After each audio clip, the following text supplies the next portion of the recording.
This is the Big O Show.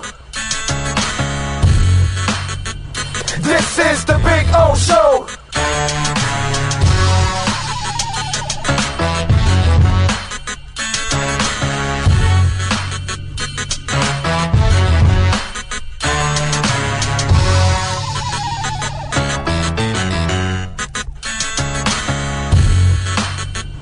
This is the Big O Show. This is the Big O Show.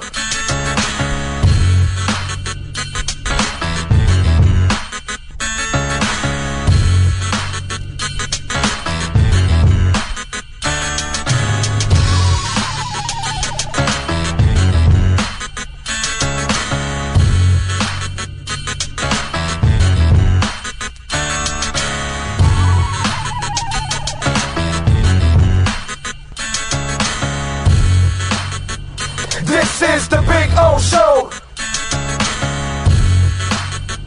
This is the Big O Show. This is the Big O Show. This is... There's just one place to get our lowest payment on the new 2025 Acura Integra. $289 a month. It's the Season of Performance event at Acura of Pembroke Pines. #1 in the USA. For over 16 years, EJDconstruction.com has provided South Florida residents quality craftsmanship, accurate project management, and exceptional service. That's why EJDconstruction.com is an A-rated member of Angie's List and the Better Business Bureau. When you're looking for the right custom home builder for additions or home remodeling, please call my friend Eric at 305-433-4843. That's 305-433-4843 for EJDconstruction.com.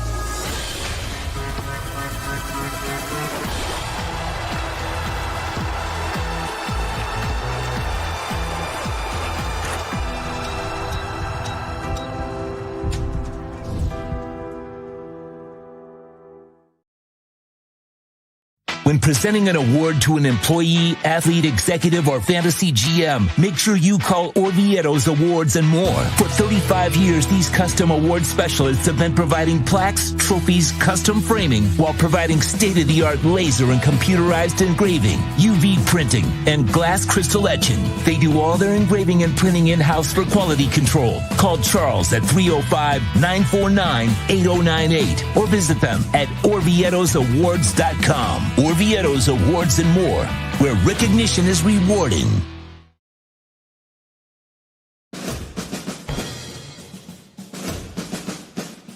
It starts every morning before the sun comes up. Projects are laid out. Plans are made. Equipment is fueled and loaded with inventory to handle all service requests. Orders are given to an army of skilled landscape maintenance professionals, certified arbor trimmers, irrigation technicians, and licensed pest management experts who fan out to communities and businesses all over South Florida. Experienced, on time, and dependable. Our staff is fully trained, licensed, and insured. Contact us by phone, email, social media, or through our website to answer all your landscape questions. We are Cutter's Edge. Total Landscape Solutions.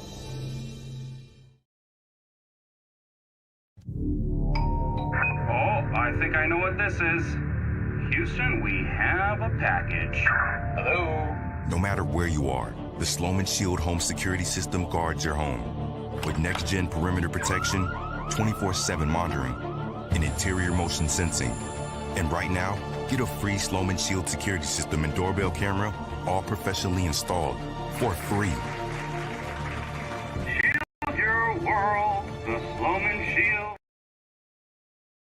The lost city of Atlantis reveals its secrets at Toyota of Hollywood. Get legendary deals on over 2,000 Toyotas, like a 2024 Corolla. Not 24,000, 20,988. Unlock the wonders of 0% financing for 5 full years, 0 down. Rediscover Atlantis at Toyota of Hollywood on 441 between Hollywood Boulevard and Sheridan Street. Open till midnight.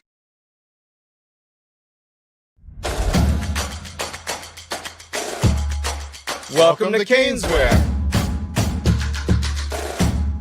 New store, new items, same great experience. Family owned and operated since 2010, Caneswear has the latest merchandise from the Miami Hurricanes, Miami Dolphins, Florida Panthers, Inter Miami CF, and more. Come visit us at our store in Davie on University Drive, just south of 595, or online at caneswear.com. Caneswear, the spot Miami fans shop. Welton Rayom has more than 62 years of litigation experience handling insurance disputes. They're committed to resolving even the toughest insurance claims quickly. Call them for a free consultation. 954-966-4646. At Welton Rayom, they don't get paid unless you win. Property damage claims to your home, business, or condo as a result of a hurricane. Welton Rayom can help. Water, mold, fire, smoke damage, Welton Rayom can help. Call 954-966-4646. After 40 years, the Big Cheese Miami is still producing great Italian food. They started in 1984. Since then, they've been winning awards while being voted the best inexpensive Italian restaurant in Miami. Visit them for great food, amazing service. Witness the decades of Cane's memories. The walls are like a Miami Hurricanes Hall of Fame. The Big Cheese delivers anything on its menu or party platter menu to your home, office, or even a park for a picnic. Located at 8080 Southwest 67th Avenue, Miami. Call 305-662-6855. TheBigCheeseMiami.com, where they serve large portions at family prices. There's just one place to get our lowest payment on the new 2024 Acura ZDX, $299 a month. It's the Season of Performance event at Acura of Pembroke Pines, #1 in the USA. If you're looking to take your home or business to the next level, then RM Contractors and Custom Drywall can assist you. RM specializes in new residential turnkey, new commercial turnkey, home and office remodeling. Call them for free estimates. Serving all of South Florida, licensed and insured. Call Ray or Mike, 305-345-3649. You work hard to create the perfect atmosphere. You dream it, we'll build it. RM Contractors and Custom Drywall, 305-345-3649. Or Instagram at RMC Fisher Island. The viewpoint statements or beliefs expressed on the following program by the host, guests, or callers are not necessarily the opinions of FantasyAccess.com, Media Group Inc. ownership, management, sponsors, or website. When it comes to South Florida sports teams, very few in the media have witnessed, lived, and covered it like the Big O. Let's start the program dedicated to your favorite South Florida teams with a passion that's unmatched. The Big O Radio Show is on. Here's the Big O. All right. Welcome back. Welcome aboard. It is Monday, January 13, baby. And we got a nice old dip going on right now. Not good in the markets because it's a pretty bad day in the markets right now. But you know me, I don't look at it that way when it comes to the Bitcoin side of it. But on the market side, it got better now. It's starting to rebound now. It's up 162, and the S&P is down 30, and the NASDAQ is just barely down. Okay, so it bounced back. So let's see. Bitcoin was what is it? It hit like 90, I think. So sweet dip, bro. Sweet dip. Anyway, so there we go. Lots of stuff to talk about. We got obviously things going on in Dolphin Land. We've got Things going on with Miami Heat. Ira Winderman will join us at 10:30.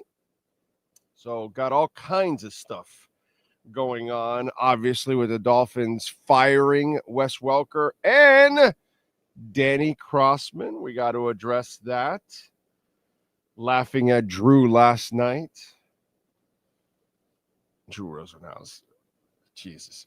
Anyway, we got to talk about something that is normal also for the Dolphins.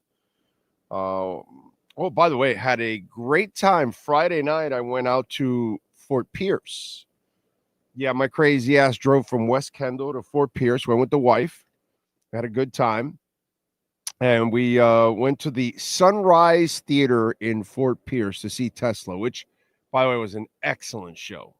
Excellent show. I love Tesla. So I don't mind driving. And plus, my wife and I actually enjoy like getting in the car and driving and talking and stuff like that. So it's actually a cool thing.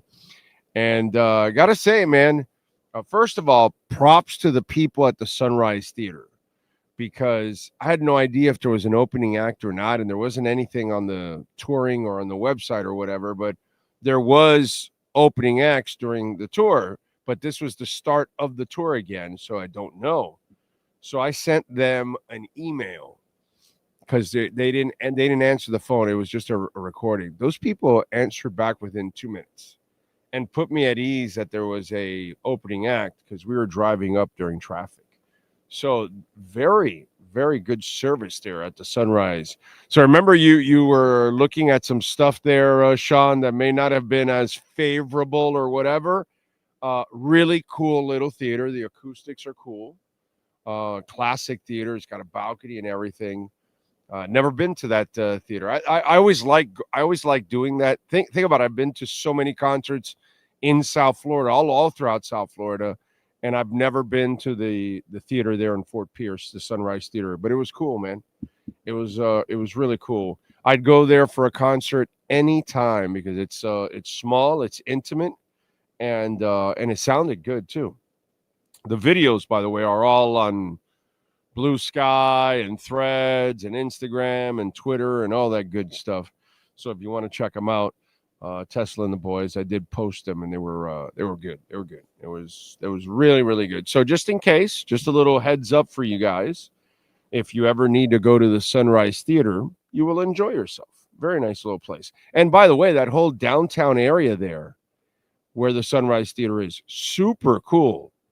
Looks like a downtown area that they have kind of gentrified, and it's got all kinds of bars and restaurants and places to hang out and things like that. So really, really cool little area there in Fort Pierce. I thought that was awesome. Did they do some acoustic stuff? No, but,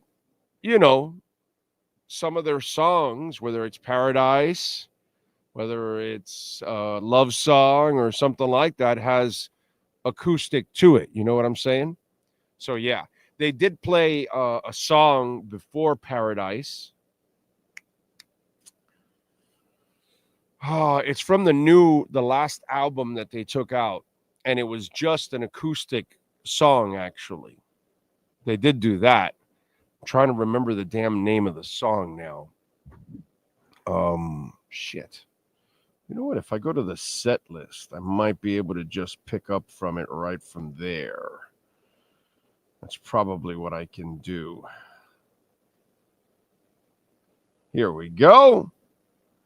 Here we go. A little Tesla set list.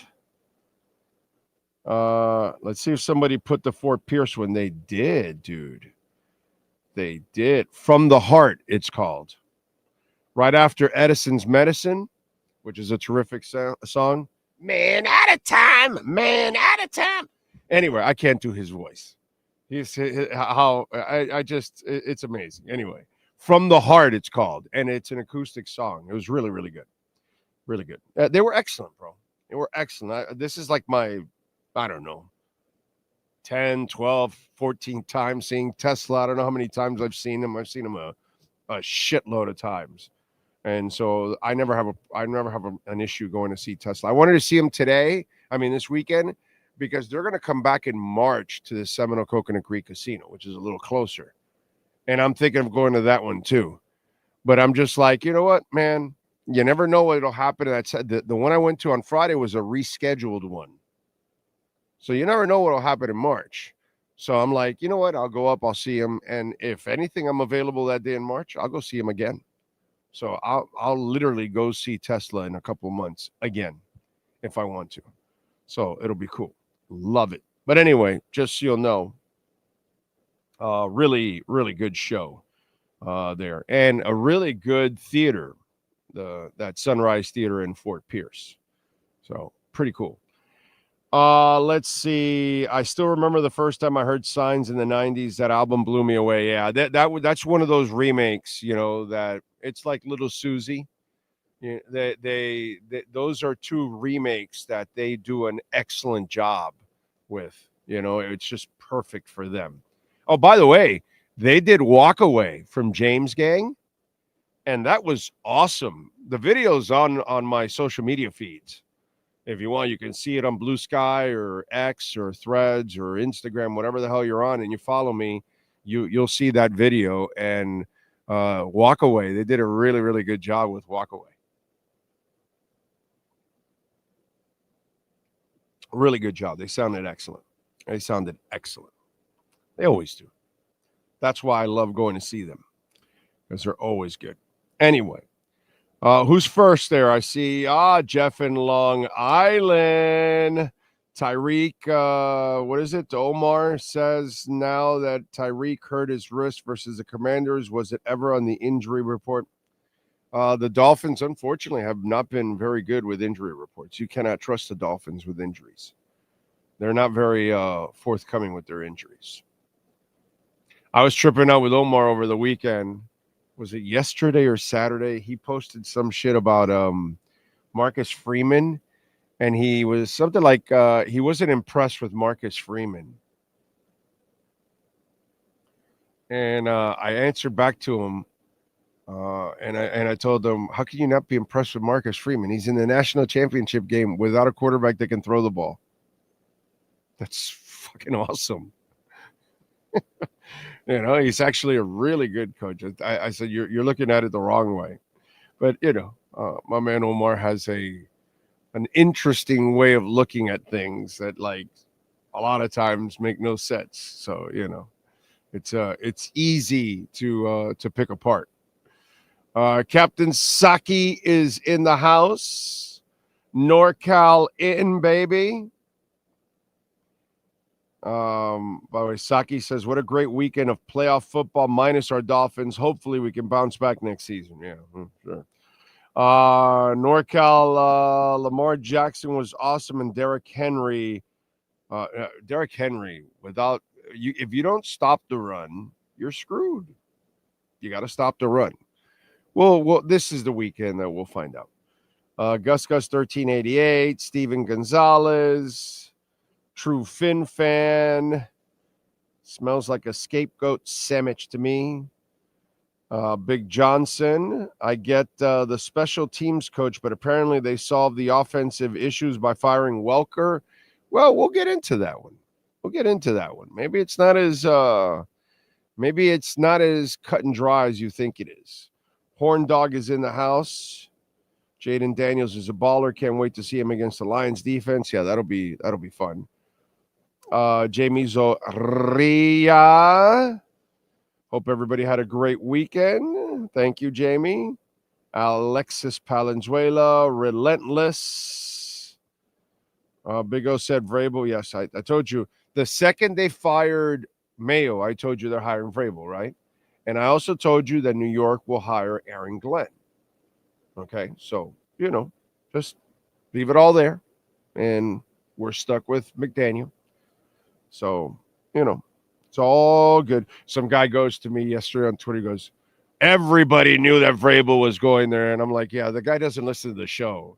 It's like, yeah, I said Vrabel was going there the second they fired Mayo. I said, that's it. They're getting Vrabel. That's when I said it. Not now in the last couple of days that everybody knew. It's like, I get it. And now everybody's catching up on the Aaron Glenn stuff too.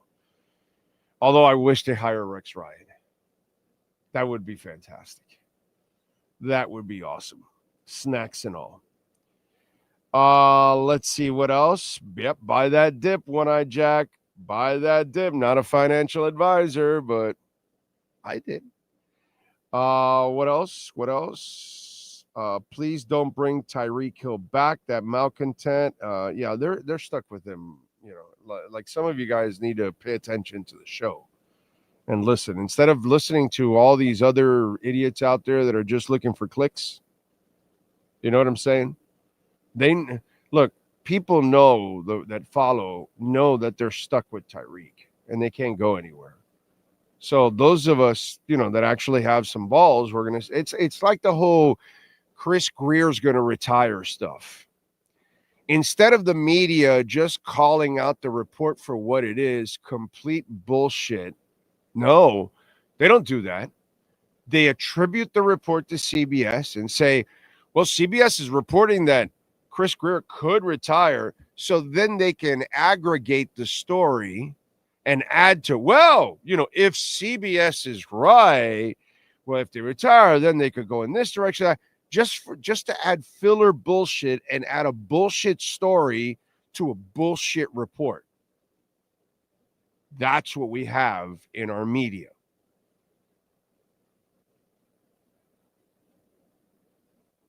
So what am I going to tell you, dude? You know, it's just, it's all about clickbait bullshit. Even if they know it's a lie, but let's go mislead people. Let's keep talking about this or that. And I'm just not going to do that here on this show, dude. I'm just not. I refuse to do that on this show. I'm not going to do that to you guys. That's not fair. I'd rather just tell you and not bullshit you. And you may not like it or you may love it, but at least it's straight. You know what I'm saying? And that's what we don't get out of the media because they're led by their editors and their producers and everybody else that wants to just lie to the public or clickbait or whatever it is. You know. So that's what we have to actually deal with.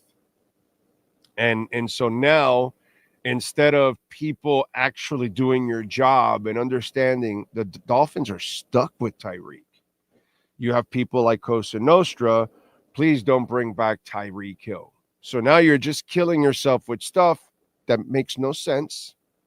You're saying stuff that makes no sense because you listen or read people that want to use the story for clickbait purposes. Well, you could get rid of them here, there, and the penalty here, and if you split it up in June and this and that, and they cannot do it. They can't do it. They won't do it. They have to move forward with the guy for one more year to get rid of him. You know? It's just stuff that just continues, and nobody really cares about actually telling people what's going. Some guy on Twitter, Banji, that he follows me all the time on Twitter.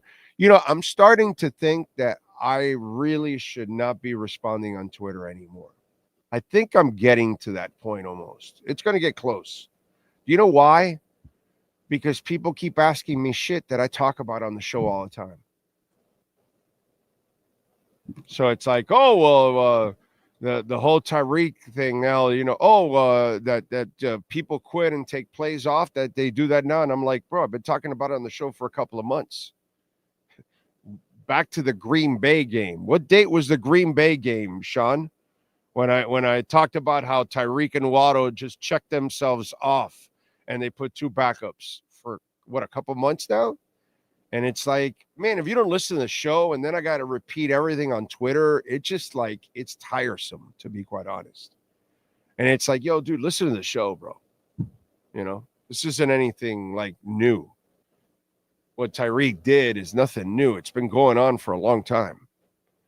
And the coach is just aloof to the whole thing. Remember, this is the guy that didn't know what down it was in a playoff game. When was that? November 28th. November 28th. So since November 28th, we've been talking about that. But to that guy on Twitter, all of a sudden it's a new thing. Just because it happened in week 17 in front of his eyes, and he doesn't listen to this show. I'm really getting to the point where it's not even worth going back and forth on Twitter. Maybe just post everything on Twitter and just say, you got questions? Go to the show. Nothing will be answered ever here on Twitter again. I'm getting to that point. I'm really getting to that point. It's the world's too lazy. You know what I'm saying? And so I just don't feel like having to work 3-4 times extra for lazy people.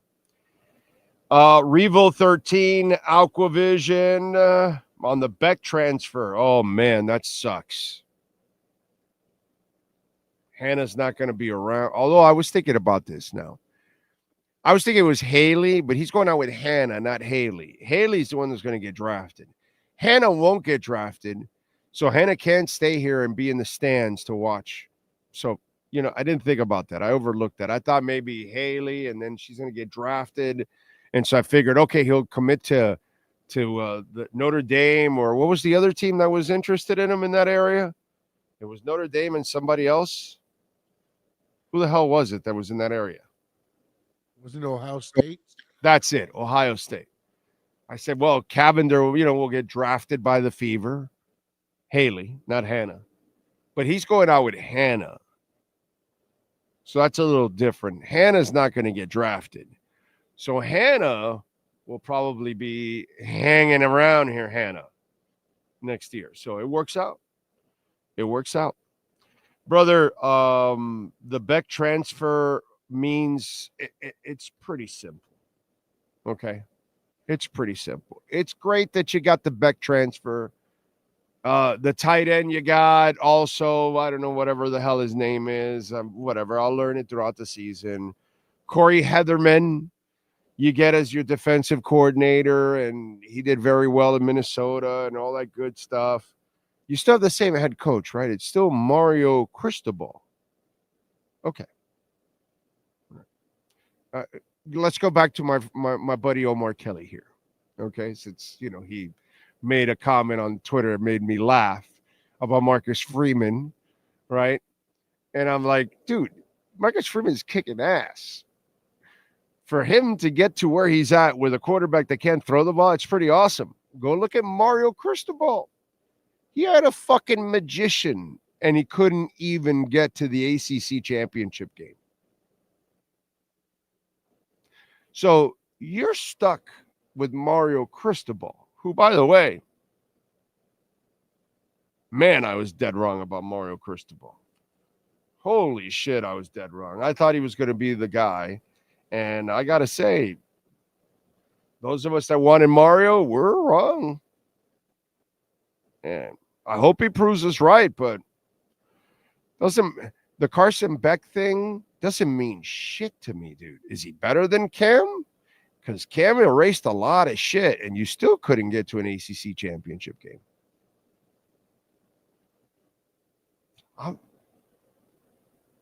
The Carson Beck transfer doesn't mean dick. Doesn't mean dick.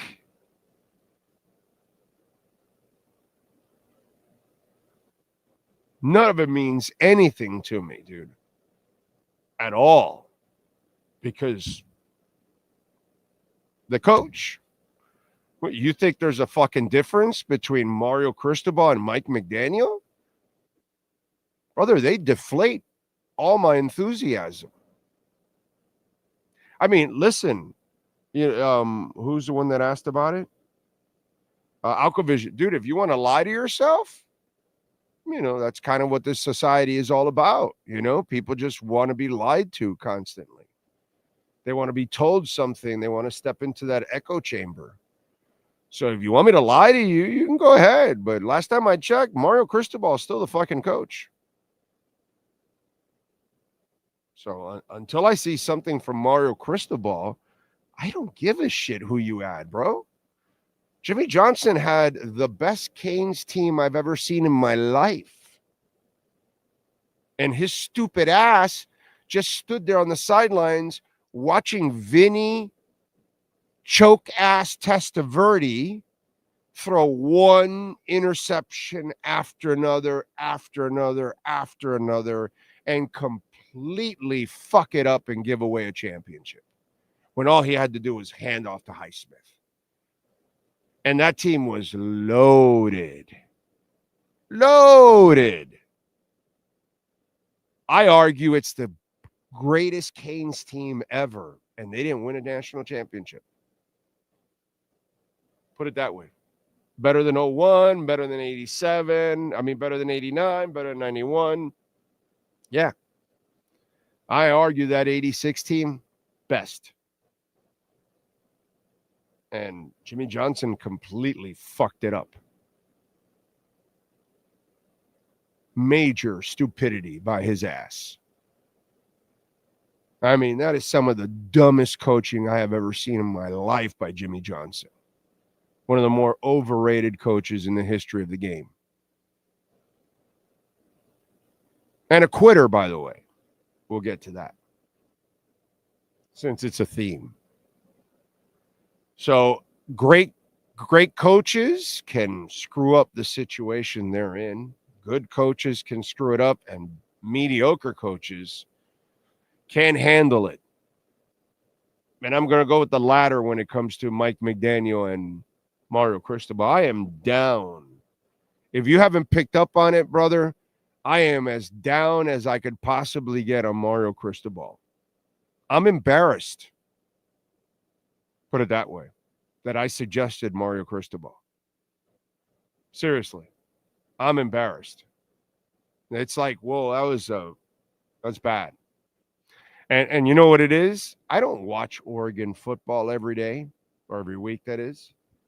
So I kind of saw it from afar and just saw the record or whatever. And then you get Oregon people all the time like, oh, good riddance. No, you have no idea. Oh, yeah, there's a lot of the shit we used to see. So you can add Carson Beck, and you can add Beck singing the best from the Odelay album. You can add Beck beer. You can do whatever the hell you want, bro. I don't really give a shit. You still have Mario Cristobal. So Mario Cristobal gives me zero hope. Mike McDaniel gives me zero hope. When you don't have the coach, sorry. So there's my thoughts on the Beck transfer. Kyle Cockrell is in the house. J.C. Norville. Jose, Stephen Harris, Vrabel is the new Patriots head coach, and Herbert choked like always, waiting on the Drew to come on the chat board.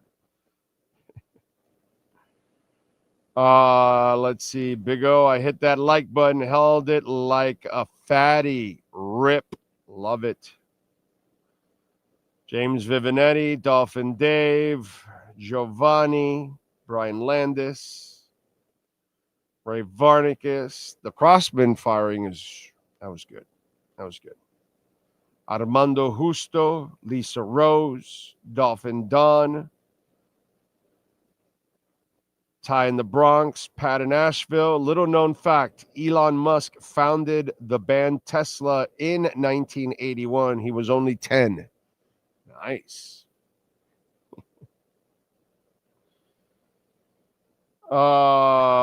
Eric, I know it's early, but what do you think is more likely? McDaniel getting let go during the season or after the season for next year? Depends on how bad it is. Really bad during the season, something like this at the end of the year. My niece plays their ounce in a while. It reminds me in the 70s and in the 80s. Says Mr. Lance McDonald.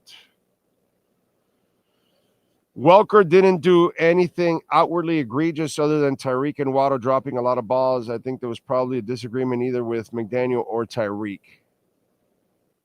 Okay. Lucas Welker was probably being a buddy instead of a coach. Lance McDonald. I guess you're talking about Fort Pierce or something. White, beautiful city. I don't know. Chase won. Cienfuentes, Nico Jones. The Skins were 4-13 last season. This season, they're in the top of the divisional round and found a generational QB that can take hits and stay on the field. We are keeping the failed GM and coach. You want to give me anything new, Nico? Thanks for the obvious. Appreciate it. 6193. Dr. Quit. You work for the Dolphins? Omar's ridiculous. He thinks McDaniel's a good coach. Did he say that? Oh, that's funny. WFAN in New York saying Tomlin's in trouble in Pittsburgh and the Jets are looking to scoop him up. Ray, you know, why would Tomlin be in trouble in Pittsburgh, bro? Why? Why would Tomlin be in trouble in Pittsburgh? Why do you fall for clickbait bullshit, dude? Well, why would Tomlin be in trouble in Pittsburgh? If anything, what is it? What's the name of the GM? Trying to remember the GM's name now. If anything, maybe he's the one that, needs a little heat. That's just radio talk to stir shit up. I just talked about this, that they just did it in local media. Yes, sir. Omar Khan is the Omar Khan. That's it. You fell for it hook, line, and sinker, bro. Ray, hook, line, and sinker, bro. You're a complete sucker for their bullshit.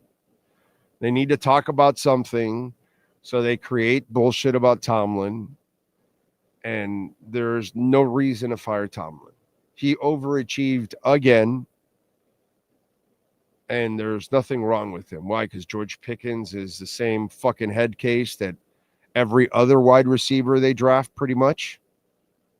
I mean, it's all they do, bro. They draft head case wide receivers left and right. Juju Smith-Schuster, Antonio Brown, George Pickens. There's who's the other guy? Oh, the guy we had here for a cup of tea, Claypool. I mean, it's just like they just continue, dude. That's just lazy sports talk. That's all, lazy media, like what we have. A lot of lazy media out there. I know the story's bullshit, but hey, it'll get people going, like Ray Varnicus and others. It's kind of what it is. So Ray, hook, line, and sinker, my brother. Hook, line, and sinker. All right, let's do it. Let's change some gears. Let's talk a little basketball with the one and only Ira Winderman and our Acura of Pembroke Pines Miami Heat and NBA report. Heat fans, time for the best insight of your favorite team with insider Ira Winderman, exclusively on the Big O Radio Show. It's the Acura of Pembroke Pines Miami Heat and NBA report. Here's Ira Winderman. Morning, Ira. How are you doing, sir? You hanging in there? Yeah, I am. You know what? I was expecting to be out in LA today. I actually flew home from Portland yesterday with the uncertainty in Los Angeles and getting to arenas. And God bless the Heat and their police escorts and getting around. But I figured you got to kind of be smart. And honestly, even though tonight's game against the Clippers at the Intuit Dome is on, there remains some doubt about Wednesday against the Lakers. ESPN already removed it from their schedule. As you know, Big O in the business, production-wise, you have to get a production team in. You have to have everything ready. If at the last minute something changes, you can't go to plan B. So I am curious to see if this plays out as they hope. Of course, safety for everyone is the major concern. The air quality out there is at the dangerous level right now. You can tell 20-somethings to stay inside, but they're in Los Angeles. So it will be interesting to see how this plays out both tonight against the Clippers and Wednesday night against the Lakers. Yeah, we'll see how it ends up working out. Hopefully, I mean, Jesus, what's going on out there is just it's terribly sad, and we can just hope for the best right now. The sports stuff is just a side note. Unfortunately, I will say this: I like how they're playing. You know, I know it's easy competition. But I think for a young Heat team, there's nothing easy, and so they got to. What I love about this, and I kind of tweeted this out, is the rebirth of Heat culture. And what I mean by that is you have everybody on the court that wants to be there, that wants to play hard on both sides of the court, and that's a pleasure to watch. Are they going to go through some really rough patches because they're a young team? Hell yeah, but I'd rather see people that want to be here. I'd rather see players that want to play hard on both sides of the court. And to me, that's what's fun about watching the last couple of nights and watching the young guys and see, hey, let's find out what you got finally. You know what, Big O? I would put it this way.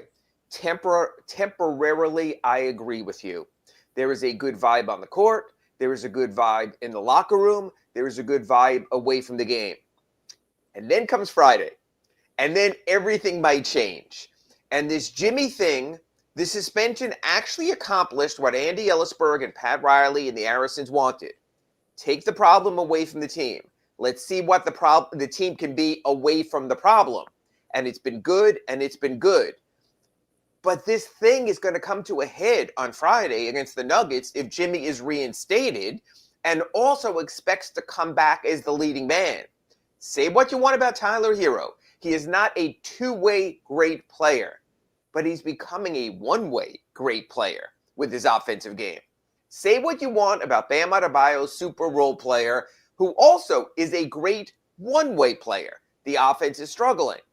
But the other guys are willing to coalesce and mix in that. Haywood Highsmith, the exact 3-and-D we've been talking about that a team needs to succeed, not the same build as P.J. Tucker, but sort of providing those similar results. Jaime Jaquez Jr., inconsistent minutes, becoming a consistent player. The minutes are opening in the rotation. Nikola Jovic. Whoa, hey, maybe the Heat found another one late in the first round. And then Jimmy comes back. And what do? And I've had people on Twitter and social media tell me Spo should play him off the bench. Spo shouldn't play him. Can you imagine? I mean, we all know. First of all, we've all had kids that we've had to raise and those problems. And this is like, as Eric Spoelstra would say, 10X. I don't know what Spo does. Because, and here's the thing, Big O, and I'm going to throw it back to you in a second. The NBA is so different because you only play 5 at a time. There is no sport, including quarterback and football, where the singular star means as much. One great player, Allen Iverson, the perfect example with the Sixers that went to the NBA Finals, showed one player can make a difference. So where should Eric Spoelstra's loyalty and those type of issues reside? With his best player in Jimmy Butler or the 16 other players in that locker room? It's going to be really interesting to see what happens at the end of the week. Yeah, but, well, first of all, they did what I told you they should do. Suspend his ass, put his ass out on ice, and they did that. Now when they come back, this is what I told you they should do. Put him at the end of the bench. Don't give him any minutes. Tell him, hey, do you Jimmy, want him on the bench? Do you want him on even in a game? That's dangerous, right, Big O? Ira, I just want whatever is legal to go away. So you come to an understanding, hey, Jimmy, you're done here. We're not playing you. Plus, since we're trying to trade you, we don't want to risk injury. So we're going to put you on ice. So either it's dressed at the end of the bench or he's at home. I don't give a shit.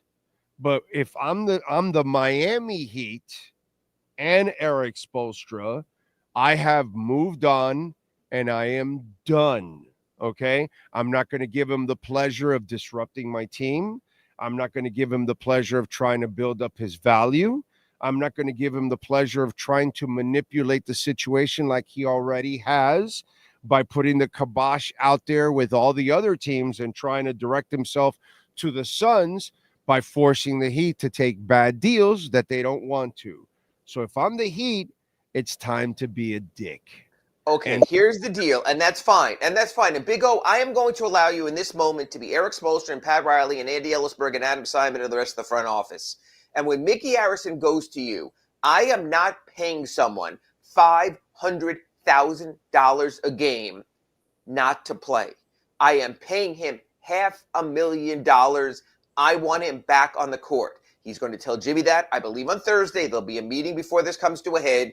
So if you're Pat Riley and you have your boss, he's the owner, that's the way it is, and he tells you, I'm not paying this guy to sit. Now, it's a different world. So what do you, as Pat Riley and Andy Ellisberg and Adam Simon, maybe even Nick Harrison and Eric Spoelstra, what do you say back to the guy who has the money? Very simple.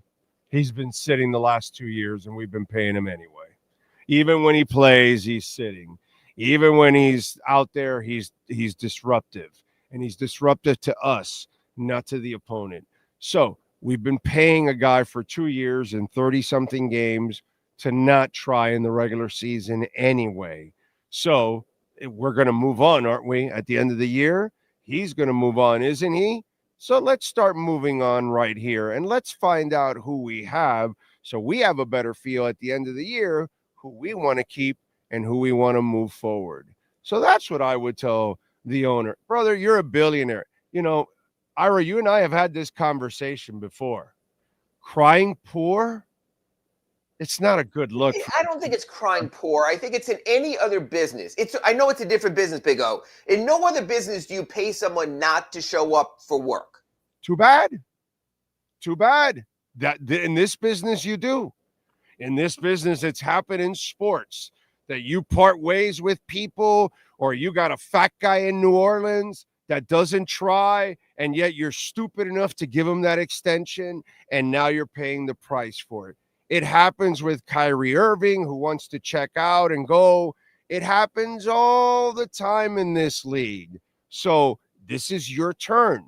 And see, here's where I don't come from I'm one of the very few people on earth that doesn't come from the hindsight area. I told you 2 years ago, don't give this guy an extension. Your run ended already. You milked it. You maxed it. But you kept trying to capitalize on something that was dying, and now you're paying the price for it. So if I'm Pat Riley and company, I'm telling Mickey Harrison, hey, we all fucked up. Okay? We shouldn't have re-signed this guy. Now we're in a terrible position because we can't trade him. Nobody wants him, and he's trying to manipulate the situation. So let's at least save grace and save Heat culture, and let's keep the 16 guys that actually give a shit about basketball, and they're the guys we're going to move forward with. So let's move forward, and let's leave this other guy who keeps taking shots at us in social media with baristas and crap and all this shit. So, it's time to put your big boy pants on and realize you screwed up. This is the way you're going to have to go about this. That's Getting paid $500,000 not to go to work. Sign me up, please, Big O. That's the issue I have here, is $500,000 not to go to work. You can say it's Mickey's money, and you can say you have lost money in sports, but this is a salary cap world. So in a salary cap world, you have 30% of your salary cap every night being told to go home. That's the problem. Let's face it, Big O. They are going to come back and play a very good Denver Nuggets team. I have no sympathy for Mickey Harrison. I have no sympathy. You have sympathy for Eric Spoelstra. I only have sympathy for Eric Spoelstra. Okay, that's what I was asking. For the top two guys. Why? Because I told you. That's it. And if they want, by the way, they can call me and have me as a consultant. They wouldn't have paid for fucking Whiteside. They wouldn't have paid for Dion Waiters. They wouldn't have traded for Kyle Lowry. They wouldn't have re-signed Jimmy. By the way, Mickey, since Ira worries about your money, hire me, buddy. I'll save you a shitload of money. Or we play the players in Bitcoin, but that's another story for another day. All I'm saying is, Big O, this is a talent. From ringside, I told you, don't sign his ass. Don't sign his ass. And now you're in here. So now you got to put your big boy pants on. And you got to when Jimmy Butler wants to play, will you agree with me? When Jimmy wants to play, he's a talented player. Would you agree with that when he wants to play? But he doesn't want to play, Ira. It's 2+ years of him not wanting to play. It's time for the billionaire not to cry poor, because I'm crying poor. It's time for him to say, the money doesn't mean shit to me. Get the fuck out of here, asshole. That's what I want from my owner. That's it. But it's a cap-based world. Get the hell out of my franchise. You don't belong here. We don't want you here. You're not Heat culture. Get out of here. The 16 guys and that coach, that's Heat culture. Now you get out of here. That's what I want. And you know what, Big O? And I'm fine with that if you also accept the realization that a team without its superstar is going to wind up being a 42-40 team, a 41-41 team that has growth curve, that has a youth movement in place, that could get all these players to another level. I firmly believe inside that locker room, the preference would be, let's keep what we have. Let's grow what we have from within. Let's get rid of the distractions. For years, we've heard nothing from Eric Spoelstra and Pat Riley and everyone else is you have to eliminate the distractions. I agree with that. However, because as you know, I'm a weak-minded liberal, I also believe in second chances, third chances. I do. And I know you're going to say fourth, fifth, and sixth. And we're back with Steve Howe with the Yankees, and I get all that. But I would try one more time. Why get on social media a couple days ago and take more fucking shots at the team? Because that's what players do. And that's when even Pat said in his interview with Dan Levitard, when he was talking about, I wouldn't do that. But Pat is smart enough to realize the NBA is about branding. Adam Silver loves social media. I spoke to someone in the league the other day, and they said, what's really bothering me is this league is becoming more about tweets and transactions and breaking news and shams and woes than the actual games on the court. And he went back to me and he said, but it's working. Did you see the TV deal? Do you see the interest in the game? So I can see some of that too. Aren't the ratings down? But the money's up. But the money is through the roof on the next deal. Even at the money is at pace with the NFL in the new package. So something is working. So what you have to do is turn the blind eye to social media. What happened was that the TV companies and the platforms realized that if you have emergencies like pandemics and things like that, sports is the only programming that never stops. So sports got a little bit more value actually in the pandemic is what ended up happening. Yeah, I think so. It's even they found out this is permanent programming. It doesn't matter if you have a fire, it's permanent programming. It doesn't matter if you have a pandemic, it's permanent programming. It doesn't matter if you have inflation, it's permanent programming. It's amazing. And so sports is television proof. And that's what happened. Sports became more valuable as an entity after the pandemic. Whatever it has grown along with the social media. I think it grows because it's the only thing you have to watch live. You can't zip through the commercials because you've taped it. If no matter what you're taping it on, you're sitting there, you're actually beholden to the moment. So that you can't zip through the game because most people still watch games live. So I think that's what they've realized. That's one of the few avenues you can keep your advertising. So that works also. The bottom line is, let's not be the old man off my lawn. Social media is a huge part of the NBA, maybe more than any other sport.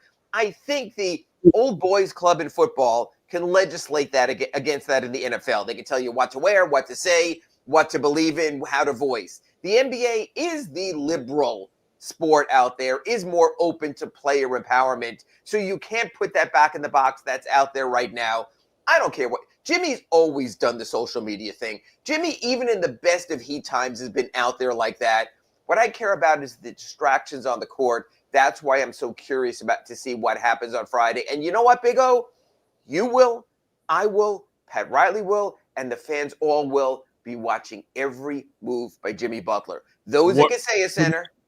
What's the prediction? Because you didn't think that they would suspend him. So what's this prediction this time? The prediction is he comes back and they try to pretend what suspension, what issues, what comments, what loss of joy, and they try to see at least if it could work. And I think what they're depending on is Jimmy's appreciation. Couple of factors that you mentioned today in the accurate Pembroke Pines report. Number one, keep his value up, show that he has a value not only to a trade partner, but to an extension partner. So he does have skin in this game also. Do you think they're going to implement him on Friday? That they're going to try to reintroduce him? Oh, I think it'll be the same as always. And Big O, this is what I'm most curious about, and this is going to be telling to Orlando Alzagari.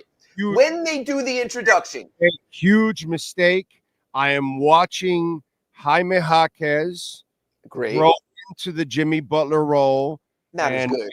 And Jimmy Butler is a progress stopper for that kid, so I can find out if he's got it or not, because all of a sudden he's doing kind of the poor man's Jimmy stuff for me there.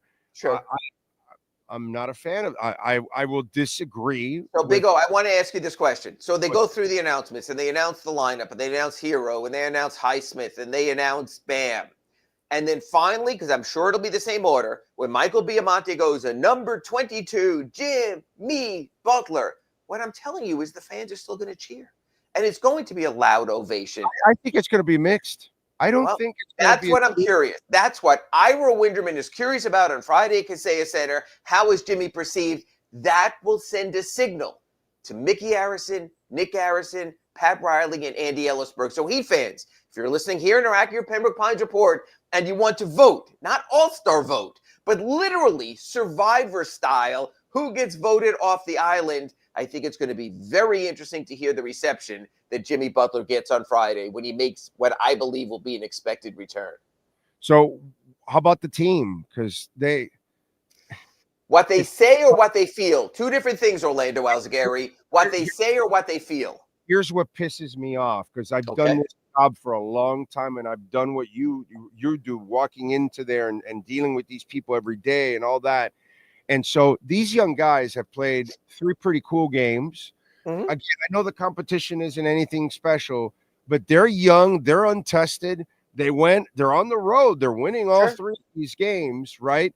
And it should be about them, about them growing, about Jaime Jaquez getting the minutes that he was. And they're saying that. And Highsmith said it on his walk-off interview, the guys who were here on and off the court. And Tyler Hero said it in his locker interview, the guys who were with us. Look, this is, you know what? There's been so many comments about Jimmy Butler without using the words Jimmy or Butler.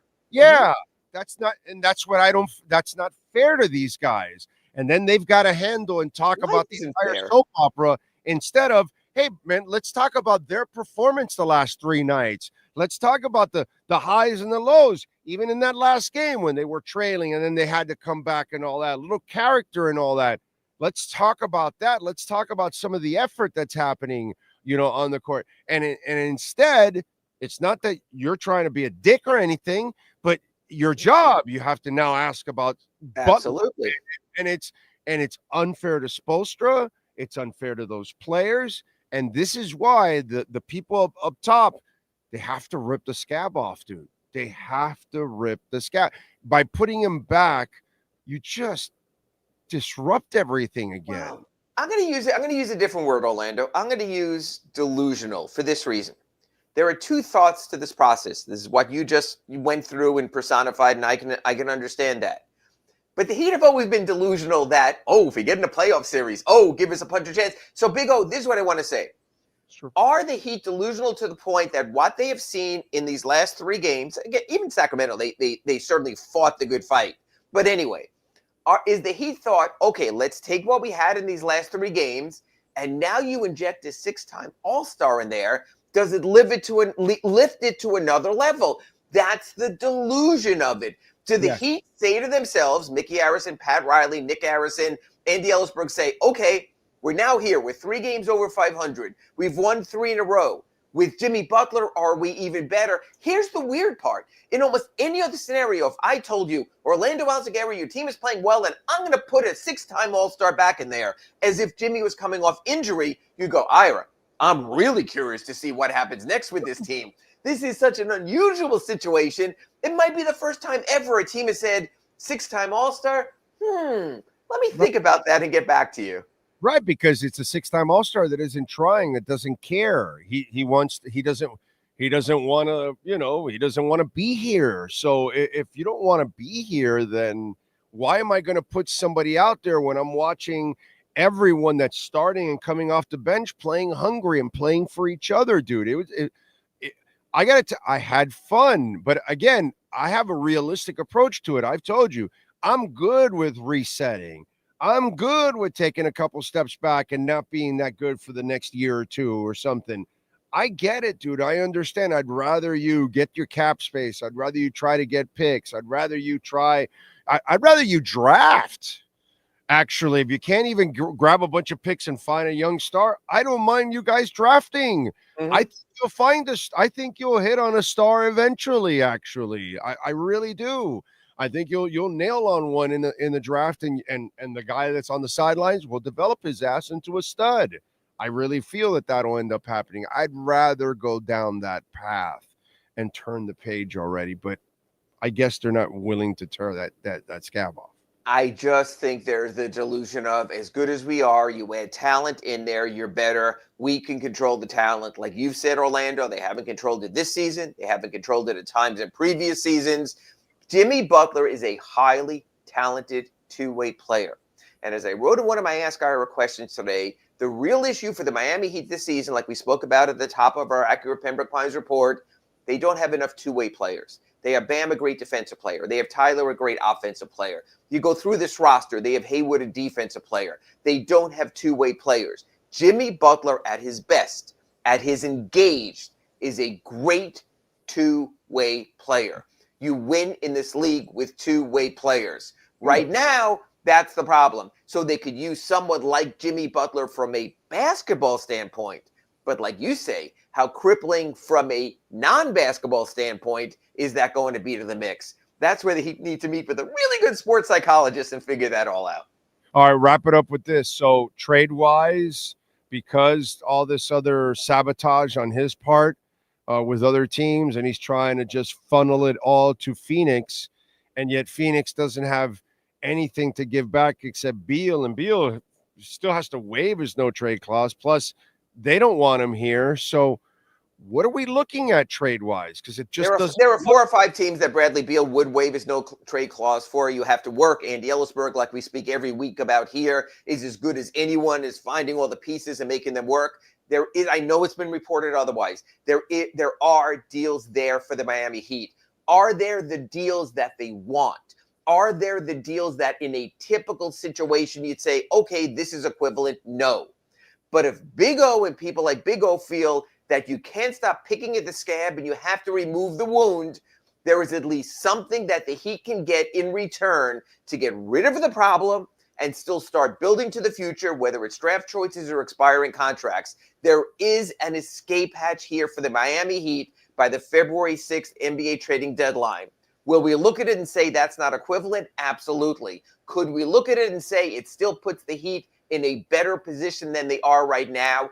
Absolutely as well. There is a deal to be made. The Heat have to get off the stance that they're dealing with a 6-time former All-Star, and the Heat have to deal from a position of, yep, we're in a position of weakness. We wound up here. Let's salvage this situation. So I think there is a deal.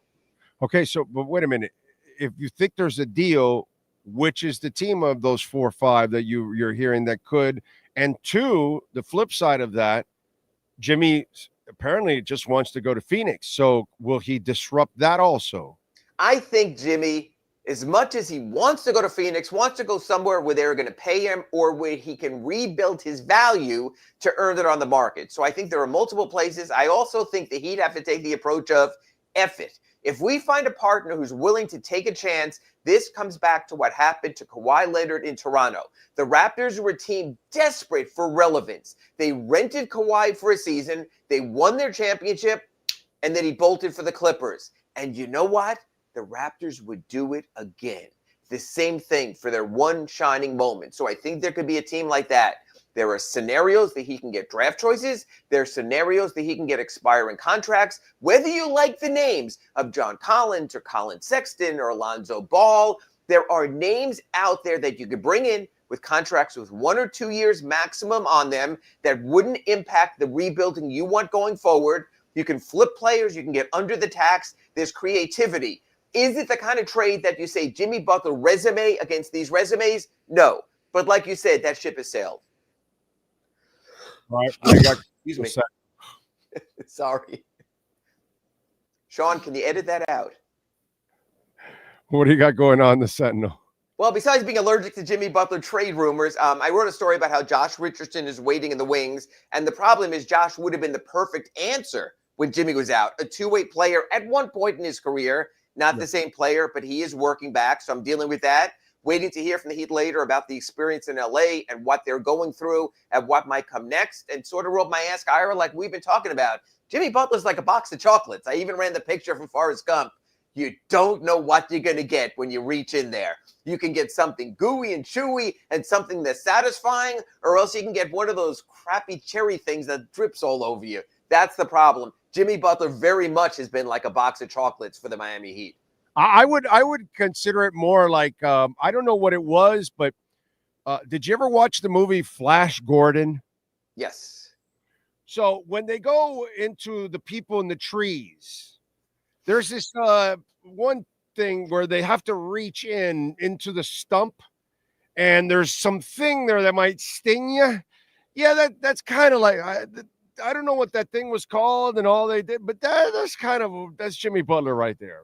You reach into that. We will see. I'm telling you, Friday is going to be one of the most fascinating moments in the Miami Heat's 37 seasons. Really curious to see how that plays out, how the Heat set it up, how they handle it. I think it's going to be extraordinary theater against the Nuggets.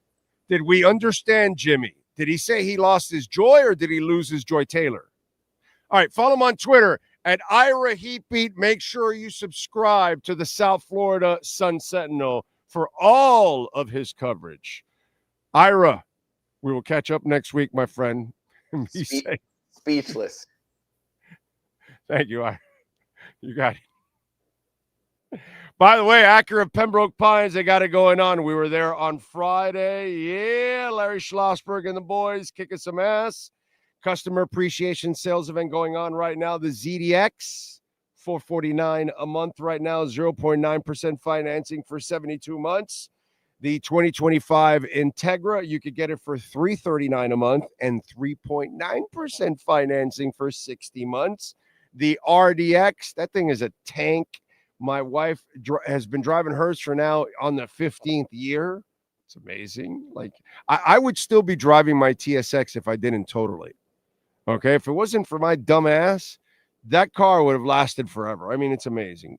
Acuras are awesome. Anyway, the RDX, you can get the 2025 for $399, 3.9% financing for 72 months. The MDX Tech 2025, we can take $10,000 off the MSRP. Go check it out. Our service center is second to none, super comfortable. You can relax while they're changing your tires, rotating them, oil, whatever it is that you got to do to upkeep. Come on by, baby, at 15601 Pines Boulevard, just off of I-75 in Pines. It is the finest dealership in the business, baby. It is Craig Zinn's Acura of Pembroke Pines. You've been listening to the Acura of Pembroke Pines Miami Heat and NBA Report with Ira Winderman. When you're looking for award-winning service and great deals from the #1 volume Acura sales dealership in the Southeast United States, you go to Craig Zinn Acura of Pembroke Pines at 15601 Pines Boulevard in Pembroke Pines. All right. Don't forget, you can make a donation to the show, Cash App or Venmo. At Cash Big O Show. That is Cash Big O Show, Cash App or Venmo. Making me sick to my stomach. The Patriots have announced Mike Vrabel officially. It's just, my football life sucks. That's all I can tell you. Okay? My football life sucks.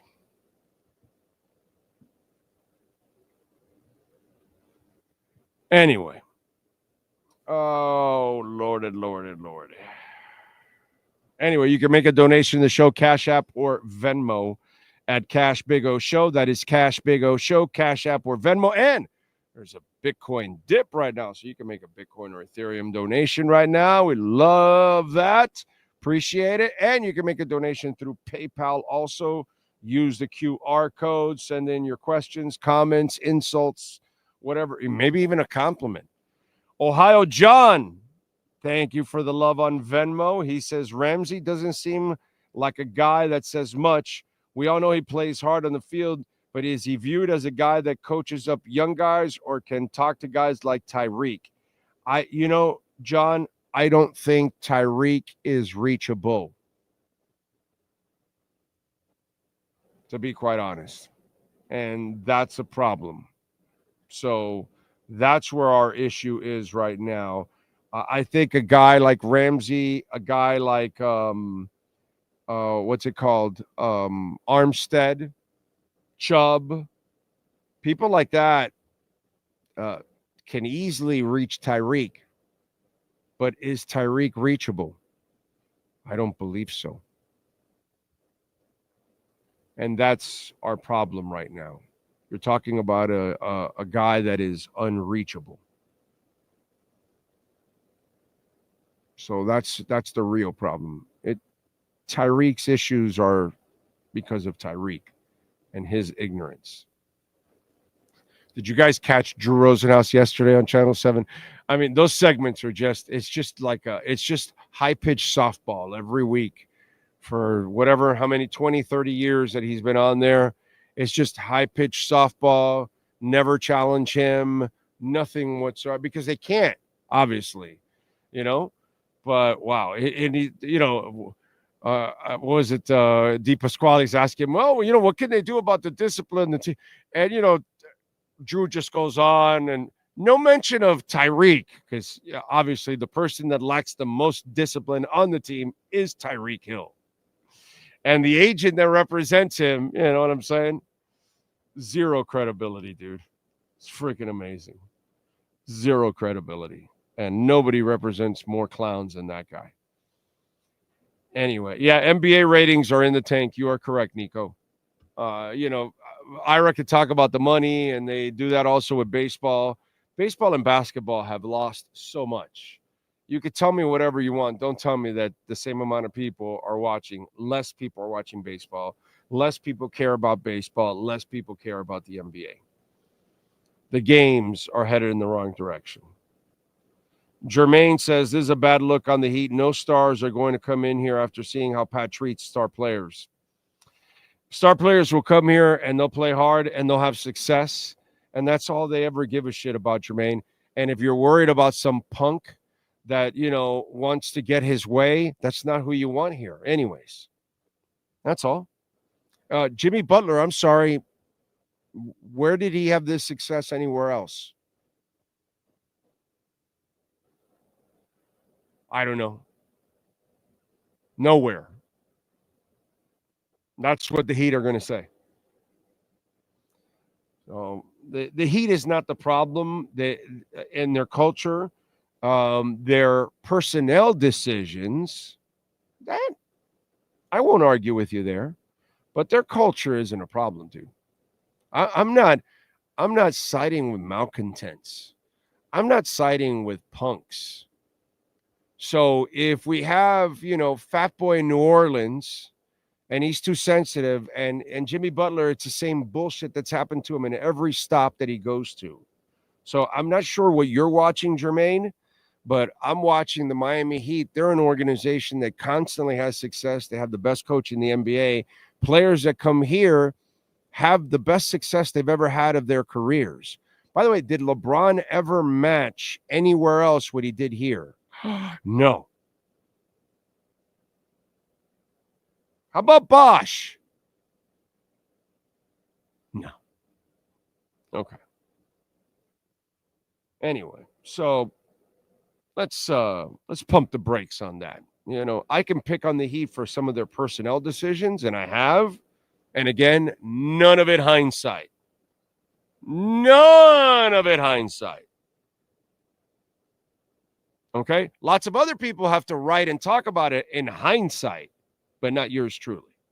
I was wide open about not paying Whiteside or trading for Lowry or extending Butler or anything like that. So nice and clean and right there to the point.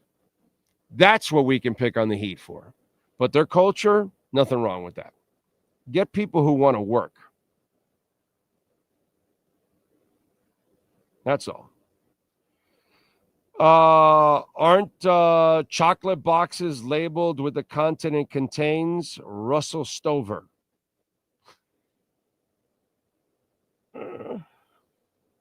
Your thoughts? Can my Irish beat Ohio State? No. No. By the way, we made you money. We told you to take Notre Dame -1.5. We told you to take Ohio State -6. Monet.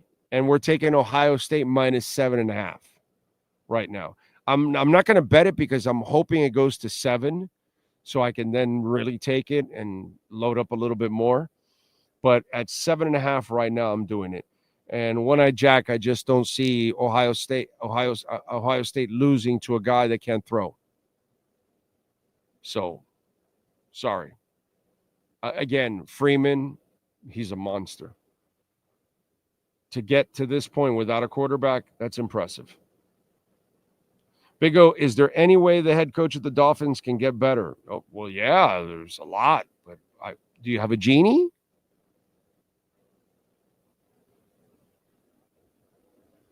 You need a genie. It's possible. Maybe we switch his body out for somebody else. It's possible. It's possible. Drew will never. No, Drew can't come on to my show. It's impossible. He's not going to be able to handle my questions. Are you kidding me? That will never happen, dude. Never happen. Tyreek is about 2 levels short of Antonio Brown's craziness. Yeah, but he still is crazy. How great could it be if you get Drew on the show? Yeah, whatever. Don't hold your breath, brother. Horn Dog says, I don't watch NBA games until the playoffs when it matters. Players don't care about the regular season. Why should I? And baseball is non-existent to me. Thanks, Marlins. Yep. Big O, shut off Ira's mic, LOL. Yeah, I just kept going. I wasn't going to, I was going to put Ira in a really uncomfortable position with the Joy Taylor question. Joy Taylor, a joke. Because it's true, right? Jimmy lost his joy. So I'm wondering if he lost his joy or he lost his Joy Taylor. I mean, nothing personal. It's something going on in the world today, and I can make jokes about anything going on. I don't know if she's guilty or not. I have no idea. I hope she's not for her sake, because if she is guilty, that's not going to be good, bro. That's not going to be good. She'll be on Fans Only soon. Have you noticed that we never saw Drew Rosenhaus and Johnny Cochran together? They have the same BS PhD. If Tyreek quits, you must acquit. Give Jermaine a blind-ass fan alert, says True Fin Fan. And you know what? True Fin Fan is right. Sean, give Jermaine that blind-ass fan alert. Blind-ass fan alert. Look out, everyone. We've got a blind-ass fan coming through.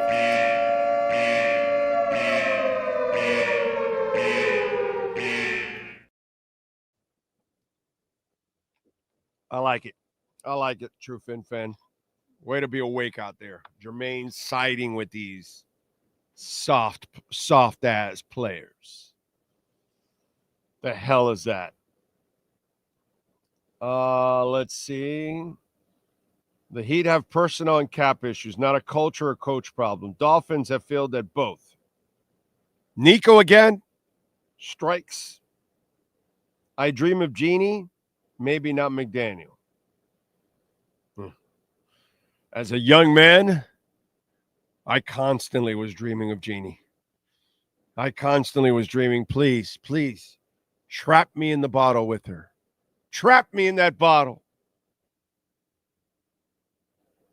That's all.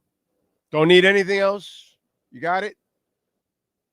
You got it up there, Lord? Get me into that bottle. That's it. That was my whole thing. As a kid, I always said, okay, that chuck wagon, that son of a bitch comes running around my living room. I'm catching that chuck wagon. 2, get me in that bottle with the genie. Hottest genie ever. One of the hottest women ever. Period. These are things that, as a child, you James West, I needed that gun that comes right out of the wrist. These are things. The Batmobile. I had to get my own Batmobile. These are things that were very important on my list. Just never accomplished them. What a loser I am. Jesus. Never got one of them. Not one. It's terrible. Fernando says, send Butler to retire to el Parque de los Dominos en Calle 8. Fact is, Jimmy has been lazy and a malcontent, tired of watching him stand in the corner. Let's continue the youth movement. You're with me, Lenny. Let's do it. J-Town is in the house. Don't forget, folks, hit that like button. Hit it. Sharebear says, I have COVID, so I cannot donate my organs. But you can donate to the show, Cash App, Venmo, or PayPal, Sharebear. Okay? Even with COVID, you can donate to the show. So, there you go. Women are more than looks, gentlemen.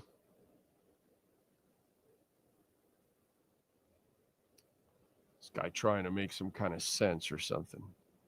Brett says, Barbara Eden, one of the original smokest of smoke shows of the 60s TV. Hells to the yeah. Dolphin Don says, big O, me too, brother. You see, he wanted to get in that genie bottle. Mr. Carson, big O, what do you think about our franchise teaming Hero up with Zion? I love it. El Gordo y el Flaco. We could just move him over to channel 23 because they used to have a Gordo y la Flaca, right? Or something like that. So now we just have a Gordo y el Flaco. That's all. All Heat games will be on channel 23 Univision. Okay? And then what we'll have is El Gordo y el Flaco pre- and post-game shows. That's all. El Gordo y Flaco morning shows. We can have like food segments with El Gordo. I like it. I like it. I mean, we're in South Florida, right? It was a popular show for Latins, so let's bring it back, but NBA style. My Anglo friends are like, what the fuck is he talking about? What is he? What's a Gordo y Flaco? What is that crap? It's funny. Anyway. Jeannie was great, but Linda Evans on the Big Valley is my top vintage TV crush. Oh, my God. On the Big Valley, Linda Evans is so gorgeous, bro. My God, what a call by you, Dougie Fresh. What a call. Oh, the Big Valley was worth watching just for Linda Evans. Because Linda Evans was just an absolute stunner, bro. Yes. A stunner and a half, Linda Evans. Gorgeous, bro. Oh, it's like, I forgot her name, but like, Mary Jo Clampett or whatever the hell her name is on the Beverly Hills Billies, the young one. I forgot her real name. She was a freaking smoke show too, bro. Like, yeah. How is Zion shooting from the bench? Well, he does great. He shoots poppers from the bench. Joy Taylor went from sponsoring FanDuel to now sponsoring only. Well, it could, if she's guilty, she'll be on OnlyFans because it'll be a bad. I hope she's not guilty because she looks like a nice person. I have no idea. I don't know her. I told you guys, I don't know anything about Joy. All I know about Joy is one thing. That's it. She followed me one day on Twitter, so I followed her back. I know she was like Zaslow's sidekick, right? If I remember correctly. And then she left to LA. The next day after she left to LA, she unfollowed me. And that's it. And then I unfollowed her and I never, just that's it. That's all I know of Joy Taylor. She followed me for some reason. Don't know why. Don't even know her. And then when she left town, so she must have done a thing where she followed a bunch of people locally, right? And then when she left town, she must have unfollowed them with me and others probably. That's my only connection to. I don't know her from Adam or nothing. I know her as much as you guys do. That's it. That's all I know. I know as much as you guys do from what I'm watching on everywhere about that soap opera, about it going on. All I know is she better not be guilty because that poor woman has pissed away her career if she's guilty. Ellie Mae, that's it. Ellie Mae. Donna Dixon. Okay. Or Donna Fargo. What it seems like it's a Donna. Univision has been airing a Gordo y la Flaca nationally for decades. Yes, it's a long-time running show. Now we'll have a new version of it here in the NBA. Yes, sir. It's Donna Douglas. It is Donna Douglas? Okay, thank you. Thank you, sir. If I were a billionaire, I would get Zion to the Heat. Oh, I would make him wear a jersey with carbohydrates on the back. There you go. I like it. How about Suzanne Summers? Yeah, she was. I'm more of a Chrissy. I'm more of a Janet guy than a Chrissy guy. If you watch that show as it develops, and Janet develops, to me, Janet ended up being the hotter one out of the two. Chrissy's a beautiful face, but Janet, top to bottom, had the better body, dude. So that's just me. That's just me. But, what can I tell you, man? That's beauty is in the eye of the beholder. All right. Linda Gray was also a cutie. Yes, she was. Zion Williamson and Tyler Hero next to each other will be like our version of a Gordy La Flaca. Yes, that's what I said. That's why I'm saying that we can bring the show to another level on the English side with those two. Get it done. I felt the same way about Bailey Quarters in WKRP. Definitely an under-the-radar hottie. Definitely. Yeah. Oh, Phoebe Cates, of course. Catherine Bach, very beautiful. Body was all right. It's kind of a overlooked thing. She didn't have much of an ass. I'm a Latin guy, but she was very beautiful, no doubt. But her body wasn't. It's more about wearing the short shorts and all that. She did have nice legs, but when you're talking about Barbara Eden, that's a whole nother level. That's the way I look at it. At least that's for me. Christina Hendricks. That's a Latin thing. Or the brothers, because you got to be into the thick women to be into Christina Hendricks. Not every guy is into Christina Hendricks. Got to be into thick women. You know what I'm saying? So that's where you got to. It's like an Ashley Graham, who I think is absolutely smoke show. But again, a lot of guys may not find Ashley Graham attractive because she's too thick. You know what I'm saying? So yeah, that's all depends. That's how it goes. Anyway, what else do we have going on? Let's get to our 3A Graphics sports calendar.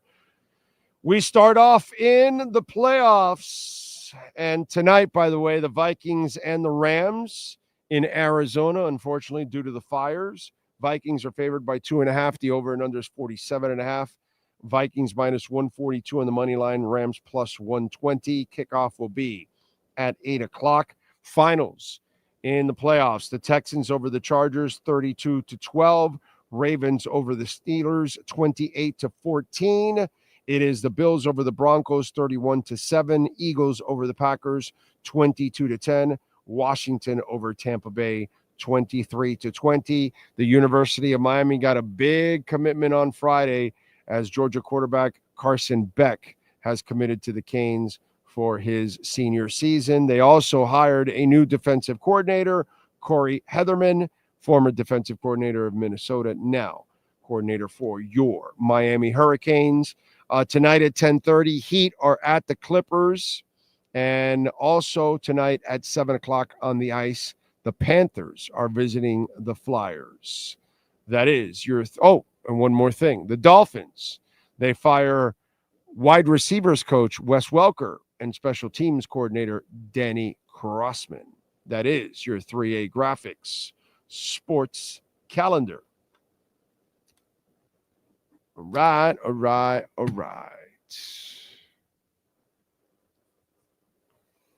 Where is we're at 91.6 right now, Bitcoin. All right.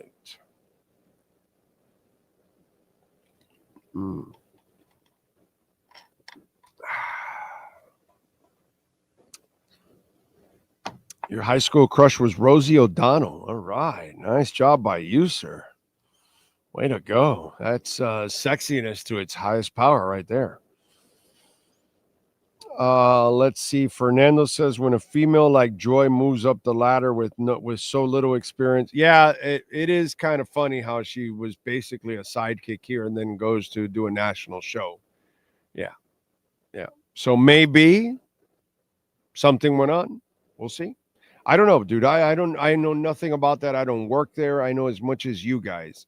Now, does it look good? No, it looks pretty bad for her. Looks pretty bad. So I hope it's all bullshit for her case. Ocala Joe, morning. Oh, my crush was Linda Carter. Yeah, Wonder Woman. That is so amazing, dude. She is as perfect as it gets. Let's see. What else do we have? Well, let's get to our Dolphins stuff going on. And, I was talking about Drew Rosenhaus on this weekend on, yesterday on Channel 7 for his fluff segment that he does on Channel 7 every week for 30 years. And he's talking, Deep Pasquale, he's talking to him about, the lack of discipline and what does McDaniel do to correct it? And there's no mention from Deep Pasquale about Tyreek, and there's no mention, obviously, from the agent of Tyreek. So, and when we talk about undisciplined and being late and all that kind of stuff, and Tyreek's the number one problem on this team. Okay. Number one, when it comes to undisciplined, he's number one on and off the field. But no mention from either side, nothing whatsoever. And it's interesting, the word quitting, right? Because we're watching Jimmy Butler quit right now in the Miami Heat. But for the Miami Dolphins, and folks, don't forget to smash the hell out of the like button. For the Miami Dolphins, quitting has been a thing forever. Forever. Jimmy Johnson quit on the Miami Dolphins. His last year with the Dolphins, he brought in Dave Wannstedt to put the training wheels on him so he could take over the following season. He didn't go to the Senior Bowl. I believe he didn't even go to the Combine. Okay? He mailed it in that year. In fact, it ended with the 62-7 loss, Marino's last game of his career. Jimmy Johnson, the coward that he is, all he did was he had a statement after the game and did not take a question. After creating the mess he created that year, the dysfunction he created that year, what he did to Marino, all of that, he quit. He quit that entire... Brother, I would see the cases of Heineken rolling into the building. That guy mailed it in and did not give a shit about the team or you guys in that final season. Ricky Williams, 2 weeks before the season's about to start, the guy gives up on the team because he's tired of playing for Dave Wanstead and taking a pounding, so he goes to smoke weed. Quitting. So when Tyreek does it in week 17, just want you to know it's a thing for the Miami Dolphins that people quit. Coaches quit. Players quit. I know some of you, when I posted it on Twitter, they mentioned Saban. Actually, Saban didn't really quit. He resigned. He stepped down. He went to take another job. He didn't leave it in the middle of the season. He wasn't not trying in the middle of the season. No, he was working on moving on in the offseason. So it's not like a complete quit, like in the middle of a game, or not even trying during an entire regular season like Jimmy Johnson, or literally leaving your team on a lurch right before the season's about to start and you're Ricky Williams. That's quitting. But let's pick on Tyreek, but let's also focus that, because this has been a theme on my show for a little while now, because too many of you think that what goes on now with the Dolphins has only been going on the last 2-3 years or 5 years, and it's been going on for 40. For 40 years, they've been chokers. For 40 years, they've been a soft-ass team. Okay? It doesn't matter if it's watching them get run over by Riggins, or watching Theismann take the ball away from Bo Camper, okay? Or watching them get trounced by San Francisco, or watching them get throttled by Buffalo in the early 90s. Doesn't matter what era it is, the Dolphins have always been a soft-ass bunch that gets throttled. And they always lose in big moments, and they rarely, for the last 40 years, ever make deep runs in the playoffs. Hell, they rarely ever win games in the playoffs. So I just want to make sure that, the Tyreek thing, yeah, he's a quitter. Of course he is. But so is Jimmy Johnson. And so is Ricky Williams. This isn't anything new. Okay? Losing is nothing new for the Dolphins. Choking is nothing new for the Dolphins. Being soft is nothing new for the Dolphins. Having players and coaches literally quit on the Dolphins is nothing new. That's what this culture has been for a long, long time. The second half of Shula's run, all the way till now, it's been nothing but embarrassments and whatever you want. Bad trades, bad signings, bad moves, bad coaching, whatever. It's been going on for 40 years. This team has never been ready for big moments. They're never an elite team. They're never a tough team. And they constantly have people that quit on them all the time. Nothing new here.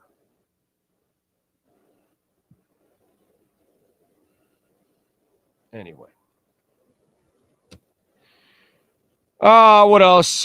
Big O, any validity to since Reek was asked to miss the whole season for surgery that he packed it in once he saw the score of Denver? Does it really matter, dude? What does that matter to you, how he quit? What moment? He quit. That's all. It's just, it shows who he is. You know? Sam, I am Big O. If Trump mentions Bitcoin or crypto in his inauguration speech, look out. I'm predicting a candle within a day or two. It's going to happen anyway. We always have these dips here in January right before the inauguration, and then we have, an explosion. And we'll have You have an explosion for all inaugurations, but you're going to have one anyway for Trump, dude, automatically. His entire staff is pro-Bitcoin. They're going to have pro-Bitcoin regulations and all that stuff. So, yeah, it'll pump. That's why the 91.6 right now, it's a gift. The altcoins that have taken a bath, whether you like Hedera or Ethereum or what, bro, right now is awesome. Take advantage of it. I'm not a financial advisor, but that's what I'm doing. I'm buying more Caspa now. I'm buying more Neutron. I'm buying more Bitcoin. That's what I'm doing. So I know what's coming. I'm not worried about what's going on here. All this FUD here and all that. I laugh at all this. So yeah. There'll be a whole, brother, we're headed for all kinds of bad shit. The good shit is going to be that Bitcoin's going to rip, but unemployment's going to go through the roof in 2025 and the back end of 2025. And we're headed for we're entering now stagflation. We've been in a recession for a couple of years. We're headed for stagflation. The stuff that's going to happen is bad. It's bad. It's coming. You'll see. And all depends. And if Trump lays the serious tariffs, then we're going to be paying some higher prices on a lot of goods and stuff. All roads lead to inflation, and all roads lead to pumping the hell out of Bitcoin through the roof. Not a financial advisor, but whatever. Let's see. I want to make so much money so my kids can get raised by the maid, just like the Kardashians. There you go.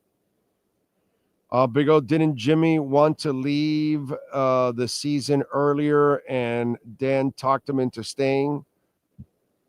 I have no idea.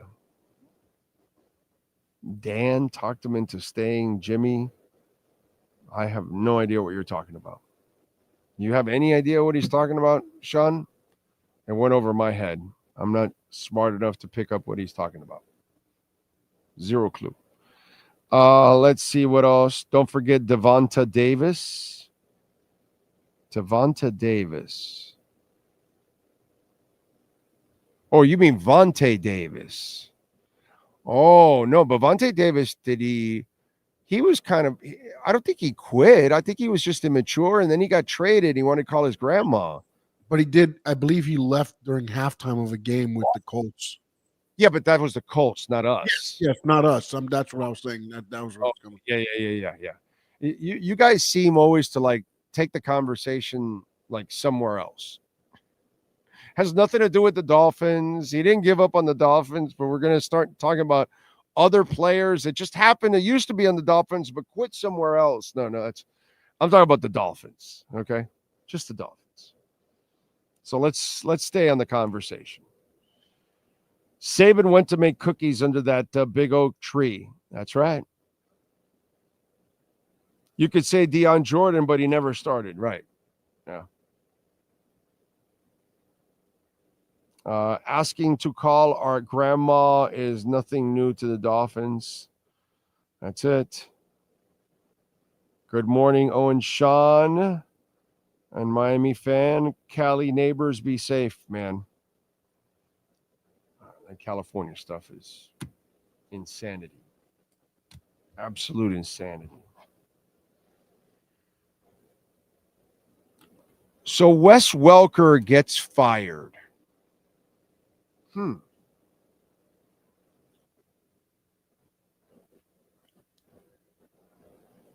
How do you look at that whole deal with Wes Welker? Because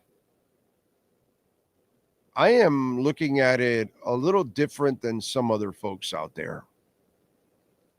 And we have to trend very carefully on the Wes Welker firing. Do you know why?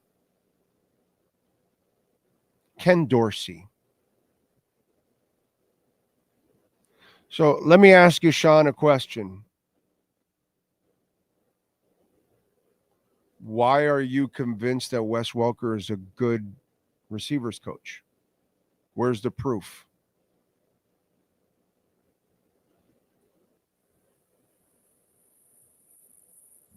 Do you have any? What receiver did he develop over the few years that he's been a receivers coach, wherever he was, and now that he, did an amazing job? I'm wondering.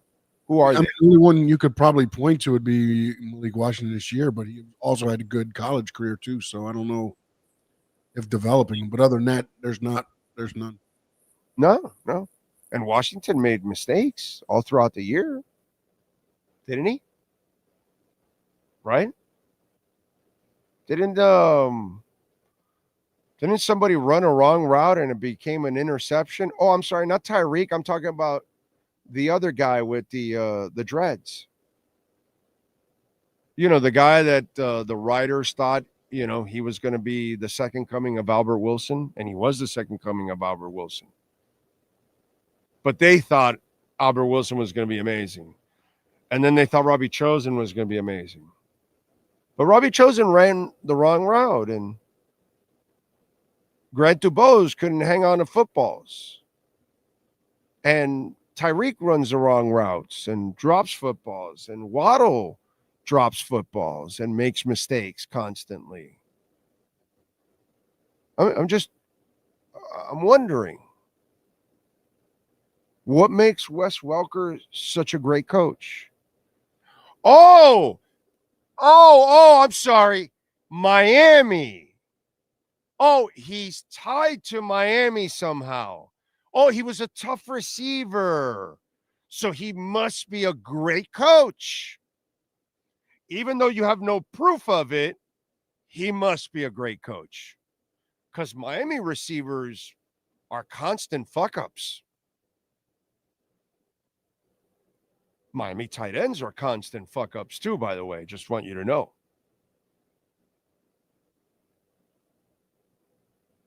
Jonnu Smith was a good player before Embry. So, I'm just wondering. Because, this is the whole Ken Dorsey thing. Because I remember, some of you out there, you wanted Ken Dorsey as your head coach for the Canes. You want him as the quarterback's coach for the Dolphins and the offensive court. I used to get that all the time. That doesn't happen anymore, huh? I wonder why. Damn, Josh Allen's a much better player without Ken Dorsey. Much better player without Ken Dorsey. Way better player without Ken Dorsey. So I'm just wondering, what's any proof out there that Wes Welker is a good coach? I'm just wondering. Well, what's the proof? That he was a tough guy? That he was a good receiver? Anything out there? I'm just wondering. So, why a change then? Was he a failure as a coach?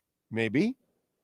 Maybe he was a failure as a coach because his receivers, they make mistakes all over the place. Maybe they weren't happy with it.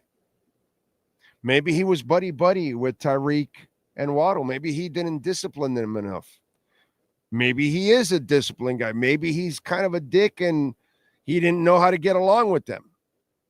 Or they know this is the final season. If they don't fix this, they know this is definitely the final season for Tyreek.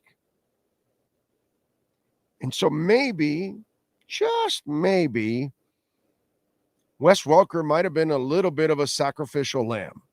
Maybe he's not a very good receivers coach. So far, there is no proof that he's a good receivers coach. There is zero proof, by the way. Zero. That receiving corps makes mistakes up the ass. Okay? They drop footballs all over the place. So, I don't know, but all I'm telling you is there is zero proof of Wes Welker being a very good receivers coach. Okay, so now, maybe, just maybe, since Mike McDaniel can't be a dick, right? He can't really be a bad cop. He doesn't have it in him. And if he tries, it'll come out really fraudulent. So is this a way, since you have a problem at that position with Tyreek, lack of discipline, lack of maturity, lack of consistency, lack of professionalism, all those things. So could Wes Welker be fired because, one, he isn't really a great receivers coach? It's not like he's making this enormous difference. Let's be honest. Let's get honest. Zero proof that shows that he's a great coach. Zero. So could it be that they just wanted to shake it up and say, we can find another good coach, but we need to go find somebody that is willing to come in and be a complete dick? That way, Wes doesn't have to turn into a bigger dick. Maybe he is, but now he has to turn into a real dick because obviously he's certainly not reaching Tyreek. That's obvious. So maybe you now want to get somebody that comes in and he doesn't know these guys from Adam. And he's going to treat them all like, yo, guys, this is the way I coach. This is what you got to do. I don't know.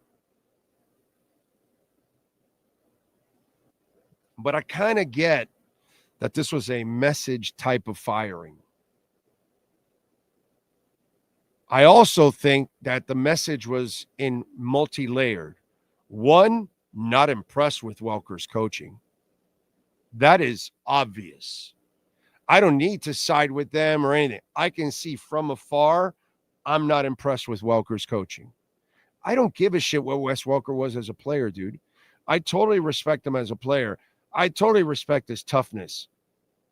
I don't respect his receiving core. Sorry, that falls on him.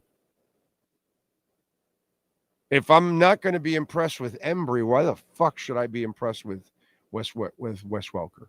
So, since that's the case, because you really can't make a case for Wes Welker. Anybody? Anybody can make a case that Wes Welker is a great coach? You can't. There's no examples. Zero. Okay. Now, this is a way we can just shake it up and send a message. Shake it up on special teams. Shake it up at wide receiver. Send some messages. The special teams one was years coming. They're way late on this one. But finally, and then now you do it at wide receiver. I'm going to be very interested to see what happens. We used to have a wide receivers coach here that I loved. His name was Jerry Sullivan. Okay? Do me a favor, Sean. Find out where Jerry Sullivan is now. I want to say, I'm going to take a stab. I'm going to say like New Orleans or something. He was somewhere where his son is, I think. Anyway, he's like a consultant or a kind of an assistant wide receivers coach or something. I forgot where it is, where he is. He's somewhere. I forgot where. I just took a crazy guess. But that's the kind of coach they need. Jerry is a guy that can massage your back, but then at the same time, he's going to mother F you. If you're not doing shit right, if you're not running routes right, if you're not cutting right, if you're rounding on a route, whatever it is, Jerry was going to ride your ass. So you kind of need a Jerry Sullivan type is what you need. Yes, sir. He is the senior offensive assistant and passing game coordinator for LSU. LSU. That's why I thought New Orleans. At 80 years old. Yeah. He's too. You're not going to bring him here. But I love Jerry Sullivan. Big Jerry Sullivan fan. If I'm correct, look at the staff and there's another Sullivan there. I believe his son is on that LSU staff. I believe. I'm not exactly sure. Or look at Jerry Sullivan and look for his Wikipedia, his son or whatever, and I think his son is on that LSU staff. I think that's how it goes or some shit like that. But the Dolphins need at wide receiver a Jerry Sullivan type to coach this group. That would be good. That would be good. Or Robert Ford. Robert Ford was a trip. I used to love Robert Ford. See the point, grab the fat. Yeah. Good shit. Anyway, so that's maybe what happened here with the whole Welker firing. Kind of a message. And then the other part of it is the production's not there. Nobody can tell me that he's a good coach because there are no examples. Let's see. Dolphin Dan. Oh, man. I was focused on the drop balls, but route discipline has been an all-time low. Great take, Big O. Thank you, sir. Depends on how you look. Wes Welker came from San Francisco as a coach. Must have been a McDaniel recommendation. Yeah, but they let him go over there, right? Let's see. Never knew Flacca was Gloria Stefan's sister. Yes. Yeah, she's very popular in social media. She's a beast on social media. Eden and Carter could never get away with wearing those outfits today. No. Josh Allen has improved over the years. He doesn't make as many mistakes. He still can spray the ball a little bit, but Brady's got him playing better than Dorsey. I have to admit, he's playing better. It's just we have this homer bullshit that we do here in South Florida, and anything tied to Miami, we automatically think it's great. And that's just not the case.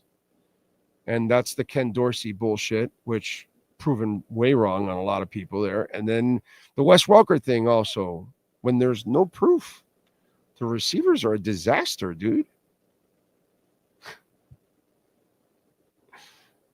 They're a constant disaster. That's like one of the worst coach groups on the team, the receivers. So where anybody thinks that Wes Welker is this great coach, I'm sorry, there is no proof at all. So let's see. Not much else in Fort Pierce. LOL. Places to dump in general. Is it really? I haven't. We got there at night, but I do love that little downtown area. I thought that was really nice. That was really nice. I enjoyed. All I got to say is the Sunrise Theater in Fort Pierce was terrific. The people were fantastic that worked the Sunrise Theater. Very helpful. Very nice. Very cordial. I got to tell you, I loved it. I loved it. And I love that little downtown area. I thought that was a cool little area. I wonder how it is like on a during the day on a Saturday or Sunday. Looks like it's a pretty cool area to hang out. So, but I'm going to give him love, bro. Give him love. Welker is known to get banged up at the Kentucky Derby. Dude, if I ever made it to the Kentucky Derby, which maybe it is on a bucket list, I got to go with the wife. I wouldn't be surprised if I, had a couple drinks, not get drunk or anything, but, a little buzz. Big O, thick is in. Well, I'm Latin, so thick is always fine with me, dude. I'm not one of those guys. In fact, I'm the opposite. I'm not into the stick pins, the Arena Shyricks, or the, those girls that like, no, I'd rather have the thick girl than the bean pole.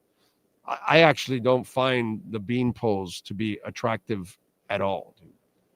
I find it kind of disturbing when I see a woman that you need a hamburger. Anyway, let's see. I see him going back to New England and mess up their receivers for a little theory. There you go. I like it. Does Vrabel know him? The Dolphin receiver still body catch the ball. To me, that's a sign of poor coaching. Big O, I see McDaniel as the Barney Fife, Don Knotts of NFL coaches, all nerd and no badass substance. Well, Brett, I can't argue with your point. He does come off like that, unfortunately.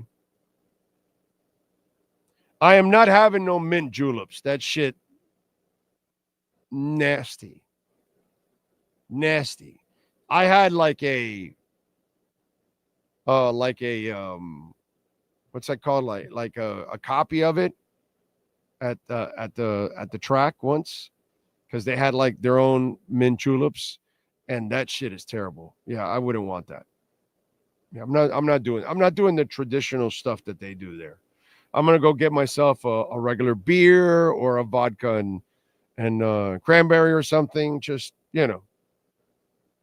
I'll go with what I like. I'm not having the mint julep. Ugh, that shit is terrible, dude. Big O, where are the clowns thinking Herbert was so great? I don't know, dude. We haven't even talked about Justin Herbert.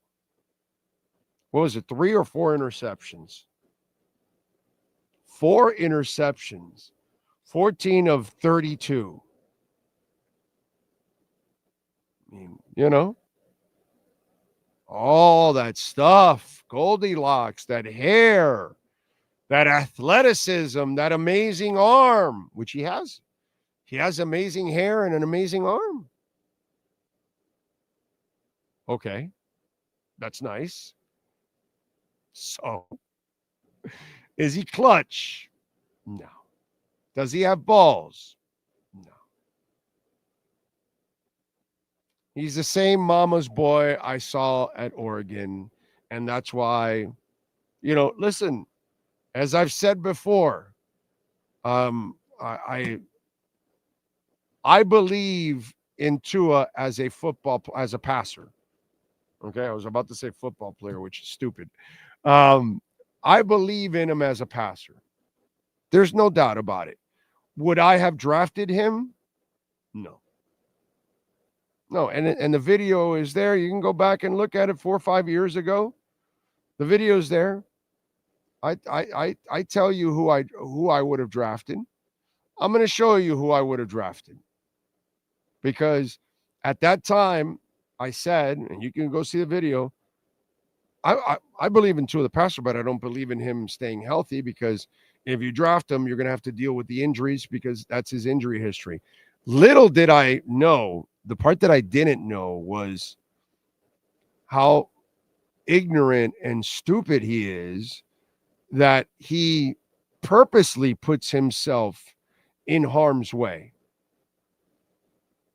And to me, that's the amazing part about Tua Tagovailoa. That's the part, like, I expected him to get injured because that's kind of who he is, but he certainly wouldn't have gotten injured as much if he would at least take care of himself. But he refuses to take care of himself. So that year, what I wanted in the draft was this guy. This is the guy I wanted in the draft right here. Okay?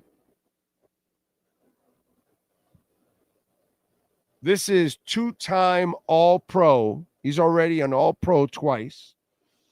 And he's, by the way, Pro Bowl right and Pro Bowl left tackle. They needed him to move to left, and yeah, sure, okay, and I'll win the Pro Bowl there. And this is Tristan Wirfs, offensive lineman. You should see Sean do that all the time. All the time. Anyway, so.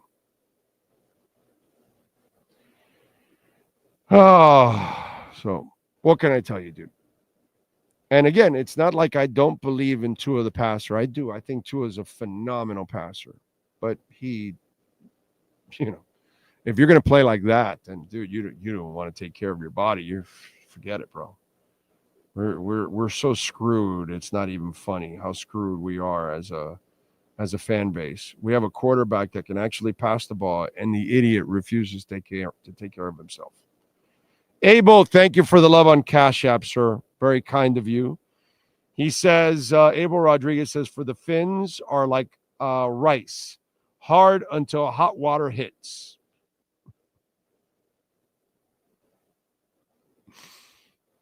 Man. Big O Travis Kelce disagrees. With what part of it? I don't know. Watching Washington win their first playoff game since 2005 made me sick to my stomach. Well, that's how it goes. Your wife needs one of those hats, though. Want one of these hats? I can't stand to see a woman with no curves. It disgusts me. Oh, I'm with you, bro. Them beam poles, I cannot. That's to me, I find that as unattractive as it gets. Unattractive. Yeah, I can't. No, I can't look at a woman that looks like she's starving. Like I want to take her to dinner. Like here's rice and beans and a steak. Enjoy. So, Richie says, I remember you said Werfs. Dolphin Dave says, let's be positive. Let's go Dolphins. Yeah, I'm just realistic. I'm not positive or negative. I'm just realistic. I would have taken Sewell over Waddle. Okay. What up, Fins Nation? Checking in from LA. I hope you're all right. Think Blue Dodgers. Hope you're all right, my brother, because, man, what's going on over there is nuts. Yes, he is, Chad. He is an athletic freak. I remember exactly what you said about Tua. It was like buying a car that had a few accidents. Right. Yeah. It's not like I watched him, and I used to trip out with people. Oh, Tua is just good because he has receivers. No, dude, you don't hit people in stride like that and accuracy. You don't do the throws that he makes. Accident. That takes a skill, and he has it. But the moron thinks he can do all these other things, and it's just stupid, bro. And it just drives me crazy. And he's partially ruined already his career, because you think about it. If he actually plays like he played last year from the get-go, and he avoids a bunch of these concussions, he would be more durable. But because he has refused to protect himself in all the shots and all the concussions and all the injuries, that's why when he ran, put it this way, okay? Put it this way. In year one, he runs into DeMar Hamlin. He gets up and walks right back to the huddle.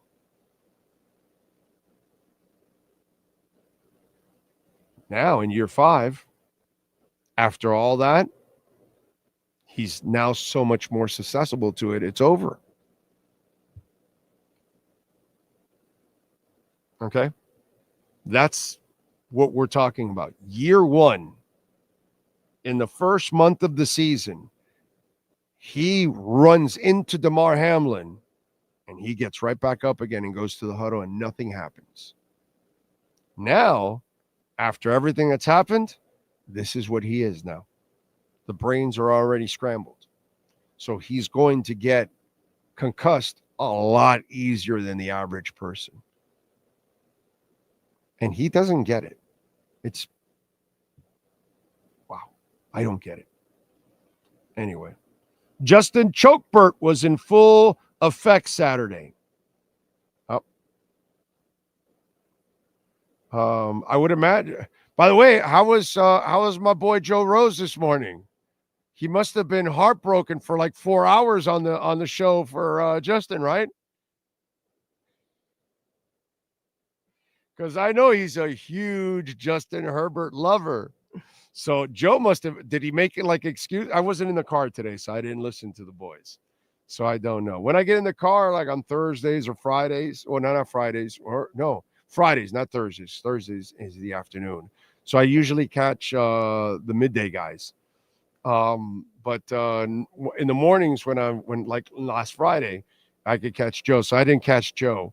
I would imagine that he was like for 4 hours talking about Justin Herbert's, making all kinds of excuses for him, I would imagine. Anyway, Let's see. I don't remember you saying pass on getting a QB or pick on Wirfs. Not saying it didn't have. Mike, the video's there, bro. You know, it's there. There's no hiding it or anything. The video's there, bro. There's no questions, not if or nothing. It's there. Can you find it, Sean? It's impossible, right? Like it's 5 years ago, but it's there. It's there. I tell you, I don't have a problem with Tua. It's just injuries my problem with him. Expect him to break down because this is what he's been, a guy that breaks down. And that was my problem with him. I never, ever picked on his passing because his passing is special. But the injury history is what it is. But I will say this. Here's where I got fooled. Oh, so they're firing Mike McCarthy. The sides couldn't agree on a length of contract. McCarthy will pursue other opportunities. Anyway, so yeah, I was just like, I was afraid of his injury history. But he can pass, man. But I never knew that he was so stubborn. I never knew that about Tua. Stubborn to the point that he's willing to ruin his entire career. Some stupid shit, dude. Anyway.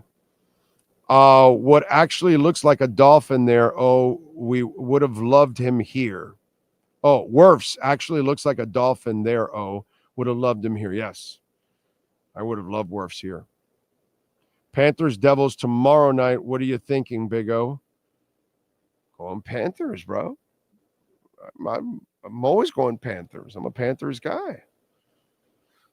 Kentucky Derby hats. The hats the women wear. Yep. That means I got to buy a really nice one for my wife. She doesn't wear a lot of hats. Like she wears some baseball hats, but she doesn't wear any of those. You know what? Now that I think about it, I've been with my wife / girlfriend for like 36 years now. I've never seen her wear a hat. Yeah. She's never worn a hat. She's worn a cap. When we go to a baseball game or whatever or something, go out on the beach or something, a cap, yeah. But I don't think she's... So if I take her to the Kentucky Derby, that'll be the first time ever that she'll have to wear like one of those hats. Yeah. Yep. Alexa says they need them thick curves for my taste. Yes, Latino too. Orlando Magic gonna get Wagner back. Watch out. I'm nervous. The key to any athlete is for them knowing their limitations and not taking crazy risks with their bodies. I couldn't control my YouTube here, YouTube TV. I thought I had it here on this thing. And I wanted at the 5-minute mark of the game that Brady did 2 days ago. Okay. No, it was yesterday. It was the first game. The 5-minute mark, Brady did it. And he's in a conversation because it was right after Jalen Hurts scores a touchdown, and he had 6.7 seconds to throw the ball. So the announcer turns to Brady and says, well, you remember when you had 6.7 seconds? And he goes, yeah, like in 52 snaps. I got rid of it quickly. I treated the ball like a hot potato. I wanted to get that soundbite to play it for you guys, but I couldn't. Me and Sean couldn't get that soundbite. But I wanted to play that soundbite for you because this is why Tom Brady did what he did throughout his entire career. He knew he can't run. He's not going to go take on tacklers like Tua does. He's not going to go seek contact like Tua does. He said it. He goes, 6.7 seconds. Are you crazy? That's like 52 snaps for me, he said. I treated the ball like a hot potato. That's the way Tua is supposed to play. When you're not an athlete like Peyton Manning, like Dan Marino, like Tom Brady, like Drew Brees, like Tua Tagovailoa. You snap, read, react quickly, and get rid of it. That's it. You live for the next play. And if it's not there, get rid of it.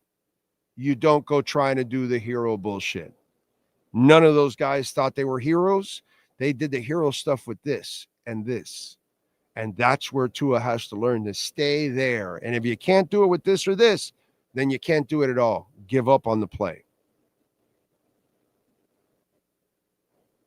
I thought it was an awesome soundbite to play for you guys. And sorry I couldn't get the soundbite. But at the 5-minute mark of that game, right after this guy throws a touchdown that, of course, if you give any quarterback in the NFL 7 seconds, they're going to kill you. 7 seconds, dude. Are you kidding me? Tua doesn't even have 2 seconds, pretty much. At 2.5, he's already getting, bombarded. 7 seconds to throw the ball.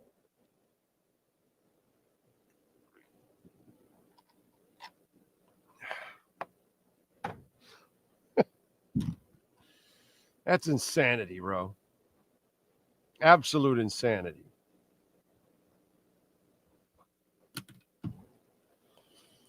Mike McCarthy out in Dallas. Do you want him in 2026? No, I don't. I'm not a Mike McCarthy fan, actually. He knows he's more susceptible to injuries, and he plays like it. Scared, nervous, happy feet. They're what is this? Box and Bill, my brother, there is not 1 ounce of Tua that is nervous or scared or happy feet. When you guys say stupid shit, you got to be told. How stupid are you, bro? This is a guy that came back from a hip injury in 9 months. Where have you ever seen that guy afraid of anything? He went to go tackle somebody and got kneed in the neck for it. That guy's not nervous about anything, bro. Tua will stand on the coast watching a 400-foot tidal wave hit him, and he'll just look and go, well, this is our time. Here we go. Go ahead. The rest of us are panicking and running. I'm not sure. Boxing Bill, bro, if you don't like Tua and you thought they shouldn't have drafted him, bro, you were right. You got your flowers, my brother. But don't use the facts that you didn't want him or you didn't think he's good or whatever it is to say stupid shit. Okay? Just want you to know. Because if you think he's nervous or happy feet or scared, brother, you don't know what the fuck you're talking about. Just want you to know. Boxing Bill, I just want you to know you're a dumbass. Are we clear on that? You couldn't read a wall. You couldn't even tell me the color of a wall. Okay, Boxing Bill? I'm just saying. Happy feet, scared, nervous. That's not Tua at all. In fact, anybody that's been concussed and injured as much as him should be scared, nervous, and maybe not even play the game. That guy doesn't play like that at all. He is fearless. He's not durable, but he is fearless. He's obviously not scared enough diving headfirst on a tackle. It's that, Boxing Bill is a guy that should be blocked on the show.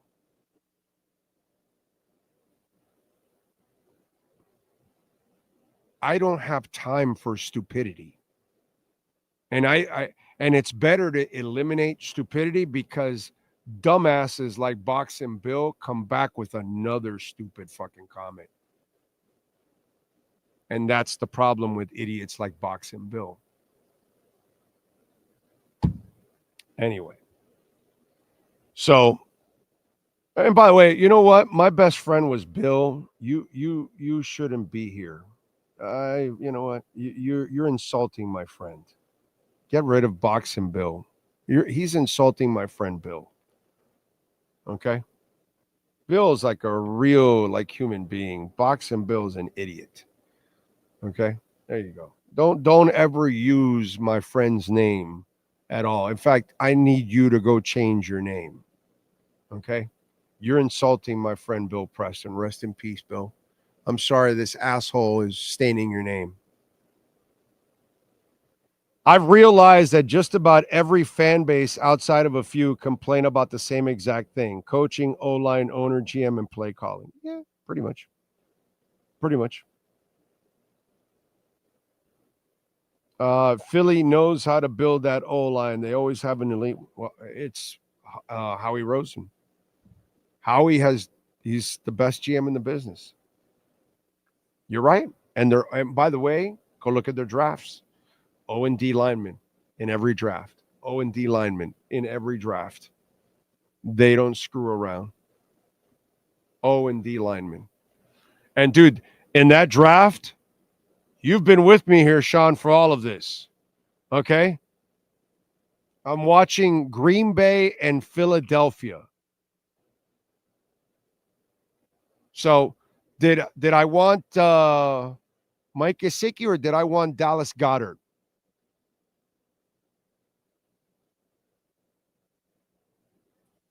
Goddard. And then on the Green Bay side, I don't know. They're starting tight end. I don't know. Some guy named Tucker or something. I don't know how many times I said, get me Tucker Kraft. Huh? What round did Tucker Kraft go in? Like, I don't know how many times I talked about Tucker Kraft, and I'm watching this guy do everything for them all year long, and it's like,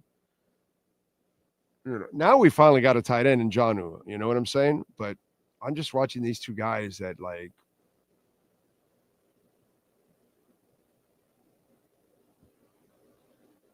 I don't get paid for any of this shit, dude. I don't get paid for any of this. It's somehow or another, I can make some of the better picks than they do sometimes. It's just crazy, dude. Linda Evans or Linda Carter? Clyde, come on, bro. Wait, that's wrong, man. That's just wrong, dude. And you have to say Linda Evans, Big Valley, and Linda Carter, Wonder Woman. You know what I'm saying? Because if you go Linda Evans Dynasty, then we go Linda Carter. You know what I'm saying? You know what I'm saying? So, God, that's tough. I got to go Linda Carter. But it's really, can you lose? You can't lose. Big O, what do you think if Mason Taylor as a tight end prospect? Well, right now, dude, tight end is not, I'm keeping Jonnu. Right now, tight end is not a priority at this point. Okay? Guard, defensive tackle, middle linebacker, safety, backup quarterback. These are all more priorities right now than tight end, my brother. So I at this point, I am not thinking about a tight end. I want to keep Jonnu Smith.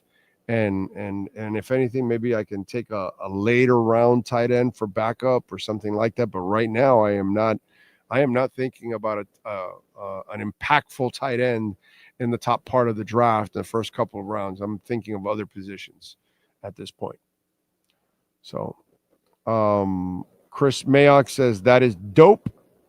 You sparked my interest in Bitcoin in 2023. I'm up 65,000 in my coin IRA, personal gains to come. And by the way, Chris, this ain't shit. You're up 65,000. You'll be up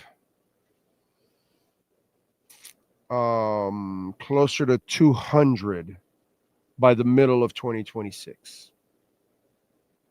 You'll be up double that in 6 months. by June, you'll be at 2.5. I could say, yeah, you're gonna be kicking ass, dude. We haven't even started. Like this is just like this is kiddie games right now. What's going on? This little dip here and what we've pumped. It's only starting, dude. It's only starting. So good for you. You've stayed strong. Buy the dips. Keep going. You're going to make so much profit. It's ridiculous. God bless you, bro. I had another listener when Sean and I were in California, and I'm forgetting his name now. Anyway, I shouldn't even mention his name anyway. But he was there with his wife, because people are, so I shouldn't mention the name because, you never, but he was like, and he gave me his number, how much he was up, and it was a lot of money. And I was like, good for you, man. I'm happy for you. The best thing, the most satisfying thing I've ever done is turn people onto Bitcoin. It's the most satisfying thing I've ever done in my life. Because I know it's changed the lives of so many people, and it's going to really change their lives down the line and their families. So, because it's doing it for me, it's going to do it for you guys. Oh, what are the chances we get Rizzy? 0. Darren Rizzy will do plenty of interviews. He might have a chance of getting a head coaching job. Hold on. No, you know what? Let me rephrase that again. No. There's no 0 to it, actually. There is a chance. You know what? There is a chance. Okay. This is what could happen in order for you to get Darren Rizzy. Okay. Chris Greer has to hire him. Chris Greer got what's it called? The offensive coordinator the first year of Flores. He was here for the second. Changeli.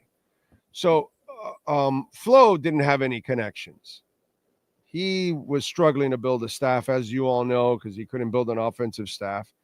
And the front office helped him get Changeli in there. Okay? Chan obviously wanted out because he didn't want to work with Flo as it is. And so Chan was here for a short time.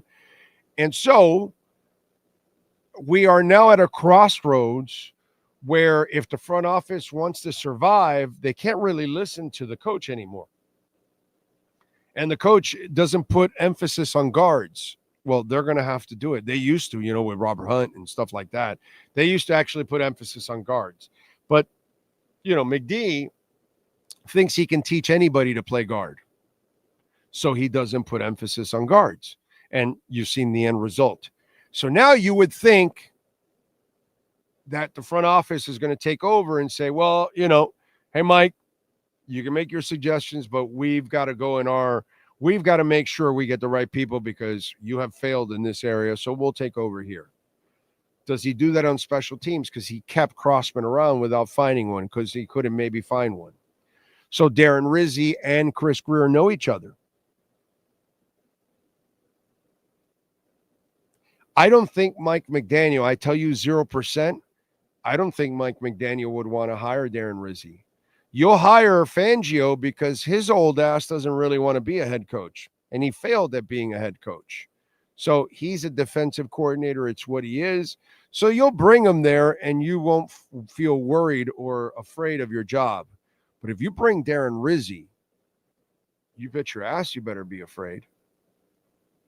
And Darren Rizzy is a different kind of coach than Mike McDaniel. So he doesn't really fit the style of McDaniel. So if he gets hired, I'm going to say it's a 10% chance. Because if he gets hired, he was brought here purely by Chris Greer. Because he knows him.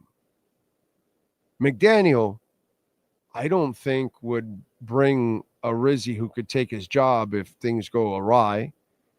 And he's more of a fiery type coach, which is not what McDaniel is or likes or whatever. So we'll see. We'll see. But I would say 10% chance you get a Darren Rizzy. And only because only because, Chris Greer is here. That's it. Okay. So that'll be my answer to that. Jordan Schultz is reporting Bill Belichick would have been interested in the Cowboys job, and it's believed that Dallas would have been interested in him had he known the position would have become available. Belichick and his camp never received any indication during the back channel conversations that the job would be opened up, which is partly why he ended up at UNC. Belichick has an excellent relationship with the Jones family. Yeah, but he still has an out. So he could still get out.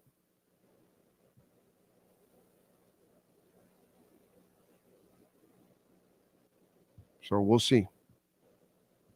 Anyway, followed up by a Jonathan Jones tweet. And after that whole Chris Greer retirement thing, I'm like, yeah, I'm not reading anything he's got to say right now.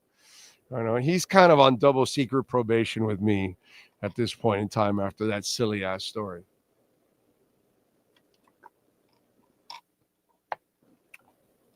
Chris Greer retiring. Give me a fucking break. Anyway, I know Baker Mayfield had a bad play last night, but the Buccaneers wouldn't be in the playoffs without him. The Bucs fans wanting him gone are crazy. Fans are idiots, bro. Baker Mayfield is good enough to win a Super Bowl, and Tua is too if he wants to take care of himself and all that. You got to. It's a team thing, dude. It's a team thing. Baker's fine, bro. Take it from a guy, okay? Take it from a guy that did not believe in Baker coming out of the draft. I did not. I'm sorry. And I thought I was right. And I think he's proven me wrong with his time in Tampa. Okay. Is he the greatest quarterback since sliced bread or something? No, dude. But there's only one Mahomes, bro. There's only one Josh Allen. There's only a couple of those guys, and not the entire league doesn't have those kind of guys. So you're going to get the next kind of guys. And it's not like you can't win with those guys. You can win, but you need the team. You need the front office. You need the coach. You need all of the other pieces in place. It's not Baker's. Any Tampa fan that's complaining about Baker is the same idiots here in Dolphin land. We could complain about Tua being stupid, but Tua can easily play the game, dude. It's just he's got to learn to play smart. That's what he's got to learn. You can win with Tua. You could easily win with Baker. You can win with these guys, but you need the team, dude. The team has got to be there. So Baker's not a problem. So I don't know about any Tampa fans complaining or whatever because I'm not following that and I don't really care. But it's the same thing. You can win with Baker's not your problem, dude. Okay? Get the team straightened out, and then you'll be all right. Let's see. Did anybody mention Peggy Litton or Sybil Shepherd? Nobody mentioned either. Sybil Shepherd, especially young Sybil Shepherd. Oh, my God. I was a big fan of Sybil Shepherd during the moonlighting days, too. Yeah, I dig the female in the executive look. I'm a big fan of that. I find that to be a sexy look. Even though you're kind of all covered up, I still find it to be a sexy look for women. What else do we have? How about all three? Sorry to sidetrack you, but my fish suck. J-Town, as Tom Petty once said, the waiting is the hardest part. Stay strong, HODL, and DCA. Amen to that. As of right now, when the Dolphins play the Bucs in the regular season this year, the Bucs will wipe the floor with the Dolphins, but that's as of today. Well, I don't have a lot of hope for the Dolphins right now anyways with McDaniel as a coach. Any word on Weaver getting more interviews? Nope, he's gotten 2, and I don't think any of them are serious. Okay, which I'm glad because we'll get them back. Those were virtual interviews. I think those were Rooney type deals. Find out about the guy. We met the quota. He's not our guy. That's it. I think the Jets have their guy in Aaron Glenn, And I think the Patriots had their guy in Mike Vrabel. And that's how it should be. Once you like the guy you want, then hire that person. That's it, dude. I don't give a shit about the color. You hire the person that fits you, your team, your culture, and Aaron Glenn is the perfect hire for the Jets, and Mike Vrabel is the perfect hire for the Patriots. That's it. Now, again, the Patriots did the logical thing. I don't know if the Jets will do the logical thing. You know what I'm saying? But we'll see. We'll see. Welker, the sacrificial lamb. Well, you'll rewind a little bit. I kind of explain it. I don't think it's all sacrificial. That's where I think you're dead wrong. And when you listen, you'll get it. George Metellus, Moonlighting theme song. Yes, sir, by Al Jarreau. Yes, sir. I had to mention that, Big O, because I know you appreciate good music of all genres. Yeah, and especially Al Jarreau. Are you kidding me? The human, he might be the original beatbox. Now that I think about it, before rappers were beatboxes, Al Jarreau. Yeah. I think Al Jarreau might be. I'm trying to think of somebody that it would have to be like a Scatman Crothers or somebody that may have done some of that other stuff with their voices. But Al Jarreau might have been the original beatbox, dude. Yeah. Does anyone want to go dancing on the garden? Does anyone want to go dancing on the roof? Listen to that one. And that song, he starts working that voice. I love Al Jarreau. That is, by the way, now that you mentioned that, George, one of my regrets. I never saw Al Jarreau live. That sucks. Al Jarreau's so good, man. So good. And Roof Garden, by the way, that's my favorite Al Jarreau song. I remember the Roof Garden video, early days of HBO. In between the movies, you would either see previews of other movies that you would see, or you would see short films like Joe's Apartment, or you would watch videos, whether it's John Cougar, Ain't Even Done with the Night, Al Jarreau, Roof Garden. I remember that. There were a couple of videos that you would catch. Trying to think of what other videos that I remember on HBO in between movies. This was back in the day when you would get HBO just as one channel in your house, and they would put up the antenna and everything and all that kind of stuff. Those were the days. And I remember the Roof Garden video being one of those videos that you would catch in the early days of HBO, early 80s. Anyway, what else do we have? Reality is we need a pair of guards, a safety, a defensive tackle in this draft. If we get that, we can be an 11-win team. Well, it's draft and free agency, my brother. Okay. You know. So. Bobby McFerrin, yes. But Bobby came after Al Jarreau, so yes. Big O, I see Tim Burling's documentary of VC. His house music sets are a masterpiece, 2008 to 2012. Tim Burling documentary of VC. Okay. All right. Thank you, sir. I think it's a Vici. Oh, Vici. Okay. Wouldn't it be 2 C's then? All right. Yeah, that's what I think it was supposed to. I believe it might be a misspelling. Well, that's why I said a VC, because I didn't see the extra C. You see? Marcus Freeman, 2026. The man has been a head coach for 3 years and has improved every year. The man can win without a QB. Go Irish. I know. I know. I'm impressed as hell with Marcus Freeman. You got a guy that can't pass, and you're in the national championship game? You're a badass coach, bro. And by the way, Notre Dame always plays a tough schedule. They don't play a cake schedule either. They play a tough schedule. They always have good opponents on their schedule. I'm good with Weaver as head coach. Yeah, I know, but I don't even know if that'll happen here. You should sing solo, Big O, so no one can hear you. I do in the shower.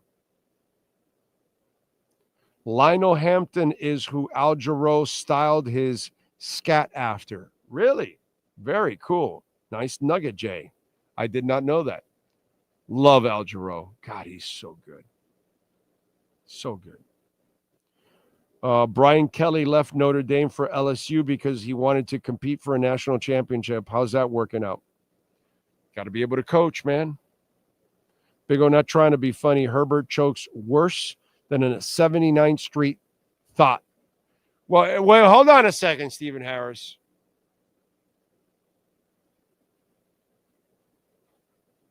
Do they still hang out on 79th Street?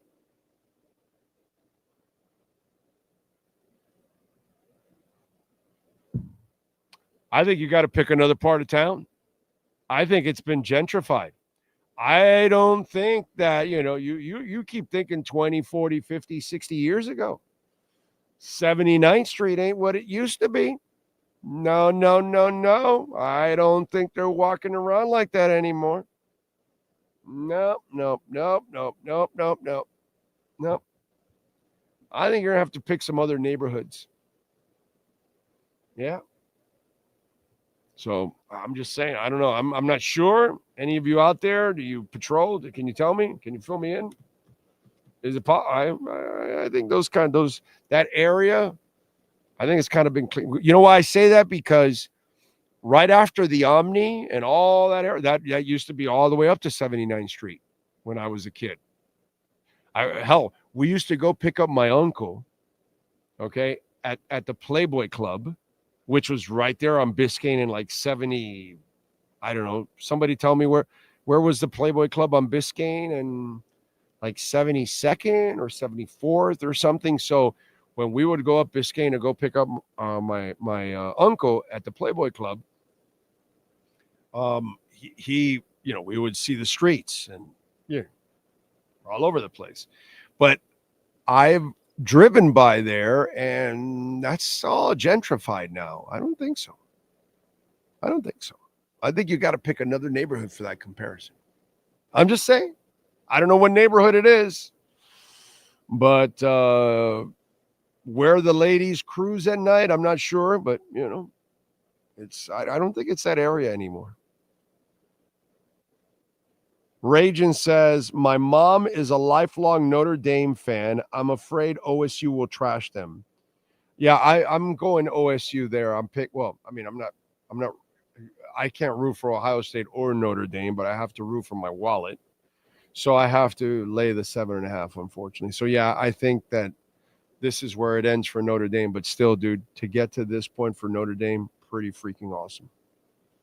New Jersey Finns, thank you for the love. Thank you. They are nowhere near 79th Street anymore, guys. See, that's what I thought. I think that whole area has been gentrified and stuff. I work in New York City, 79th Street. It's right by the park. It's some of the best real estate in New York City. Coral Way East. Now get out of here, Coral Way. That would be funny, dude. If they're roaming on Coral Way. They used to roam on 8th Street back in the day. I don't know if they still do. I don't think they do. But they used to roam on 8th Street. Zuko says, go back in your channel 4 years, titled Miami Dolphins should go get more draft picks, 425 length of video. In your channel 4 years ago, it's titled Miami Dolphins should go get more draft picks. That's what he says. Yes, and I also went back in. There's about 4 or 5 different ones, depending on the question that you were asked, where you get into different things, and then you refer back to where you would go with the WRFs. There's about 3 or 4 videos there. So there you go. Drafts. That's all. I mean, you were asked a question about it. The specific question was Tua, Herbert, or Love. Oh. And then you went through and you said you could see you had like there's positives for each, there's holes for each, but I would go with WRFs. How you asked me Tua, Love, or Herbert, and I said WRFs. Yeah, you were like, you went through an explanation. You gave the explanation of positives for each, holes for each. Then you said, but that's why I would go with. I thought he was soft. I didn't think he would be the guy. I remember what I said about Love was he was too green at this point. Project. Yep. I said I would take him later in the first round or early second, but I'm not taking him this early in the draft. Correct? Is that what I said? On Love, you saying? Yeah, on Love. Yeah, you said he was a project. This specific one, you didn't get into a whole thing on it. You said he was a project. I remember talking about Love. In fact, Ty in the Bronx, if he's there somewhere, because I think I saw it, Ty in the Bronx fucking loved Jordan Love. But he and I went back and forth on Sirius. I remember because that's where Ty used to follow me on Sirius. And I said, and I remember that I disagreed with him on taking Love early. I said, I don't mind. He's a project. I love his talent, but I'd take him later in the first round or early second. That's what I said I would do. I remember my man Ty wanted him badly at number 5. You know what I'm saying? So, and I know he didn't have a good playoff game or whatever, but he's still young, and you don't give up on somebody just like that. You let young people try to grow into the position. You know what I'm saying? So, yeah. And the funny thing, too, about it is when you were talking about Tua, it was for the hip injury, but you said the Dolphins need to get security if they draft Tua. At that point, though, it was just the hip injury that you were, right. Because you got to build security by building the wall of Montezuma, right? I think that was the line I said. I think you went that route, and then you also said, or another quarterback in case he can't go. I usually remember what I say. I'm pretty good about that. I'm pretty good about remembering what the F I said. So just crazy. What are you gonna do? Huh? What are you gonna do? It is what it is. Hateful Steve is in the house. Thank you for the Venmo, Hateful Steve. Every time you make excuses for Tua, I think back to the Bills Dolphins post game January 24. You ripped Tua for playing like crap down the stretch and told guys like me that we had ammunition. I have missed. Yeah, he did play like crap. When you play like crap, there's a difference between playing like crap and the fact that you think he can't play. That's what you're saying. I'm not saying that. I'm not going to give him any love for being stupid and putting his body at risk. And if he makes mistakes in games that he could correct, I got to blame him for that. That's called being objective. But that doesn't mean I don't believe he can't play. I'm convinced he can play, but I'm also convinced that the Dolphins don't know how to build it around him. And they haven't built it the right way. They haven't built a power running team in front of the kid. And that's what you got to do. Build up the line and build up the running game and make it a running game that is a threat. And then he can be a mad passer. Okay? Now, the caveat is he's got to stop being stupid also. Stop putting your body at risk. Jesus. It's amazing to me how stupid he is with his body. That's the part I can't comprehend, Steve.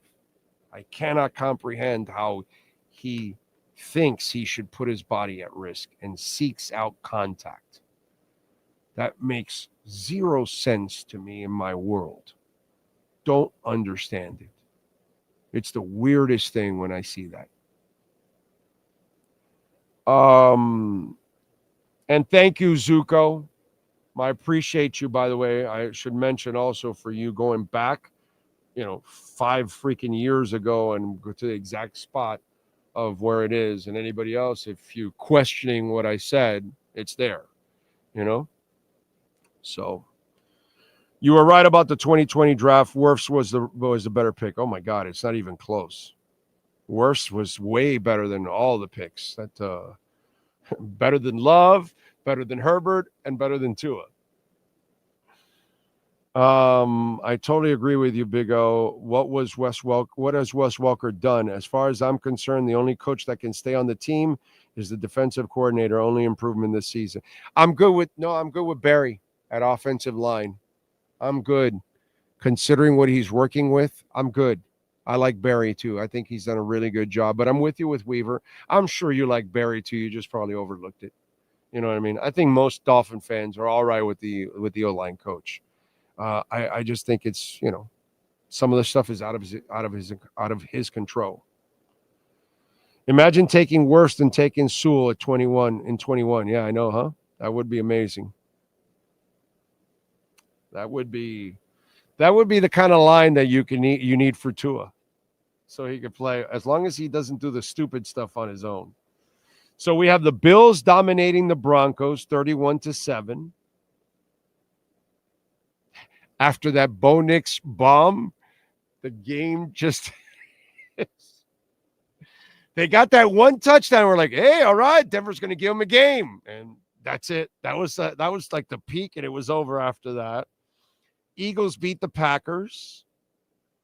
You got A.J. Brown reading a book. You got me pissed off because I'm watching Tucker Kraft and Dallas Goedert, two guys that easily could have been here. Hurts, by the way, wasn't shit in that game. It's just that the Philly's just so good and so tough. Jordan Love obviously struggled with the 3 interceptions, but he's young. Whatever. Saquon taking the knee. He's just all about class and winning, dude. Gotta love him.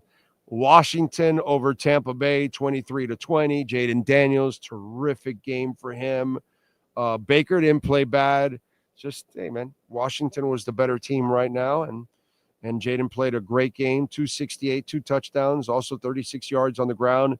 Dami Brown and Terry McLaurin, just 2 studs at wide receiver. They came through big time.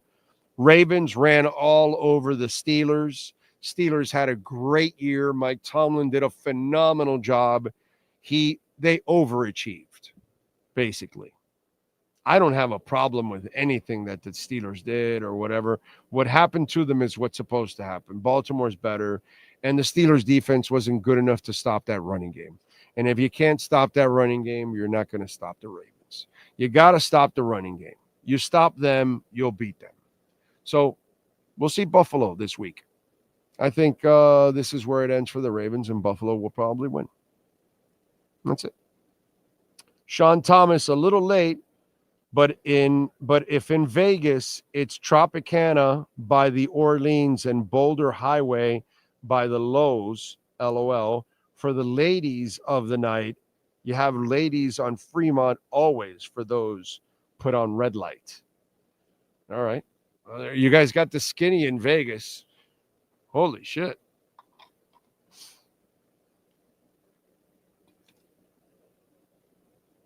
I would imagine in Vegas there's a lot of action going on in a big-time way. All right.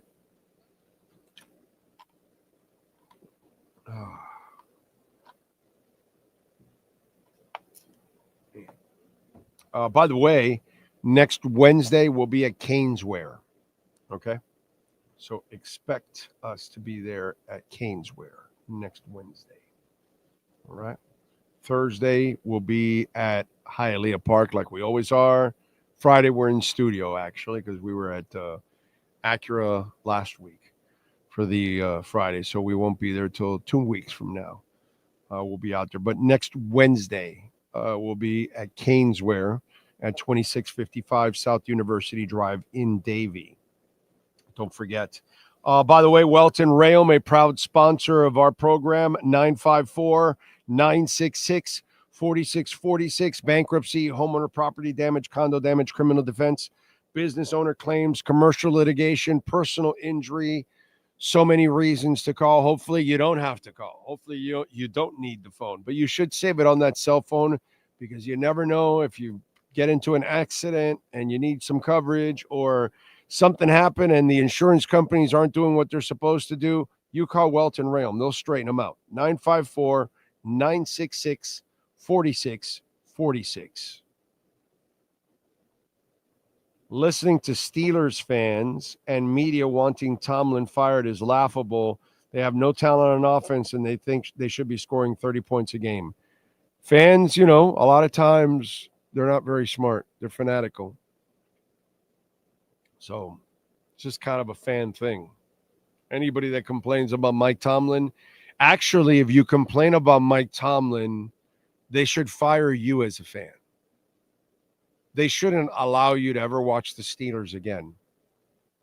You should be banned from ever watching, buying a ticket, attending a game, anything like that. Anybody that doesn't appreciate Mike Tomlin is absolutely insane. So, yeah, that's all it is. It's a spoiled fan base, too. It's been, one of the 3 best franchises in the history of the NFL.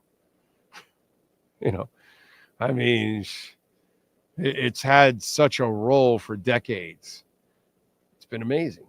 Steelers are a great franchise, man, and they have been so spoiled. So, you are so wrong. Bills will get run over. Okay. It's fine, bro. They can get run over. All I know is the Bills will win the game. I don't think I said that they were going to shut them down.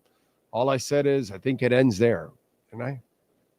So I think the Ravens' run ends next week or this weekend with the Bills.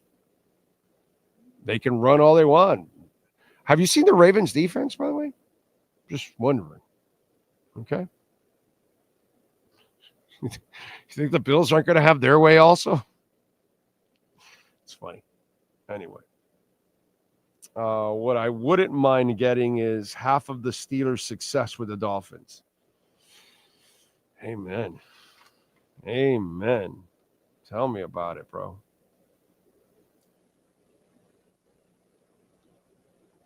What else do we have to talk about on the show? By the way, Ohio State is favored by 7.5 on Monday, next Monday. Saturday, 4:30, we've got KC favored by 7.5 against Houston. Over and unders 41.5. Houston's plus 330. KC minus 425. Right now, I am leaning to Houston in this game. They'll lose, but I think they'll keep it within the touchdown. I don't think they're going to blow out the Texans. I actually think the Texans can keep it close for the moment. We'll see how the rest of the week goes, if any injuries or anything. But I think I might be leaning Houston plus 7.5.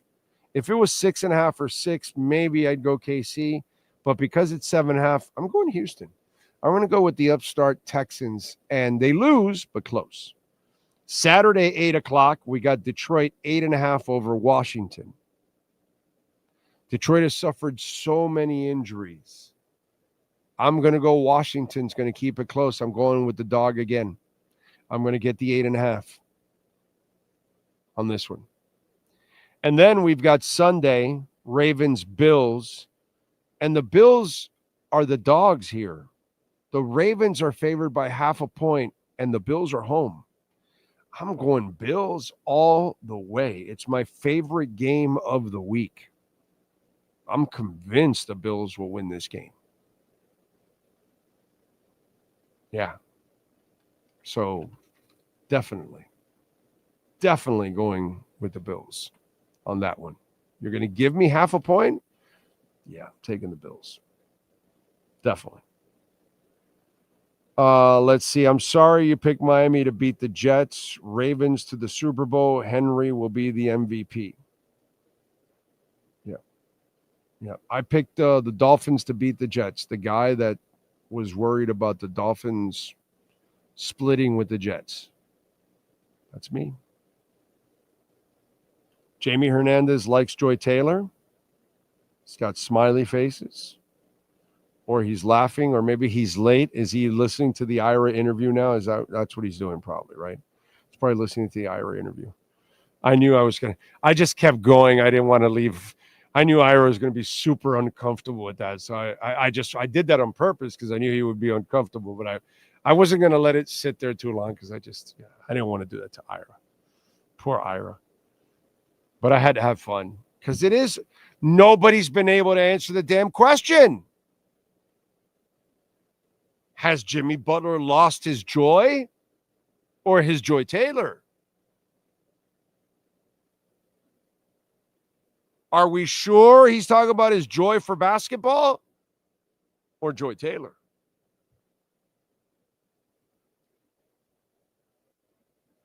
Ravens have a shot, but I'm with you. I think the Bills win at home. I don't know. The Texans' offense has been struggling. They have. What's the difference as Mountain Man between Mike McDaniel and Mario? Nothing. They both have one of the most talented rosters, and they both can't win anything.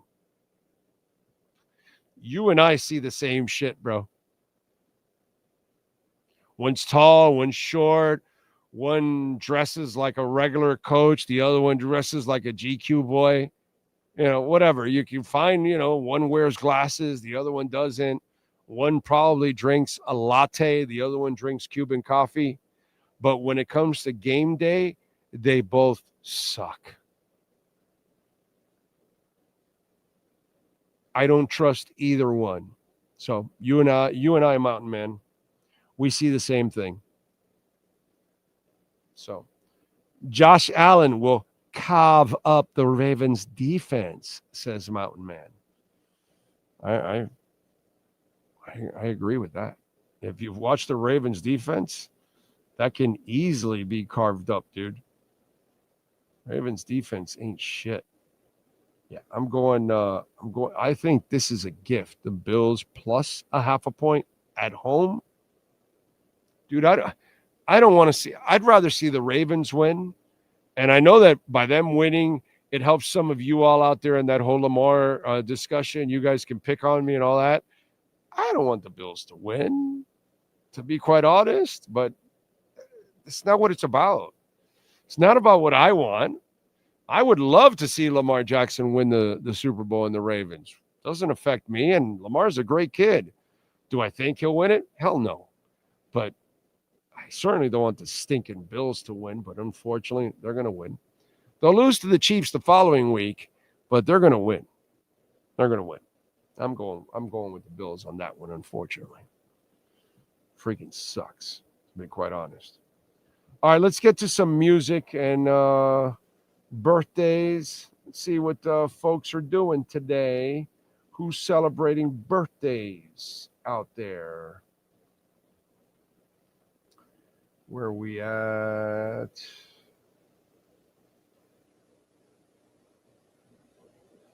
There it is.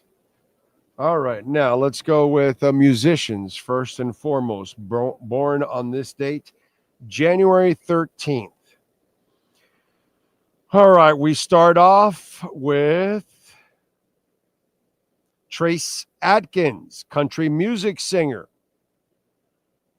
Born in 1962. Suggs, Graham McPherson, the singer from Madness, One Step Beyond. Born on this date in 1961.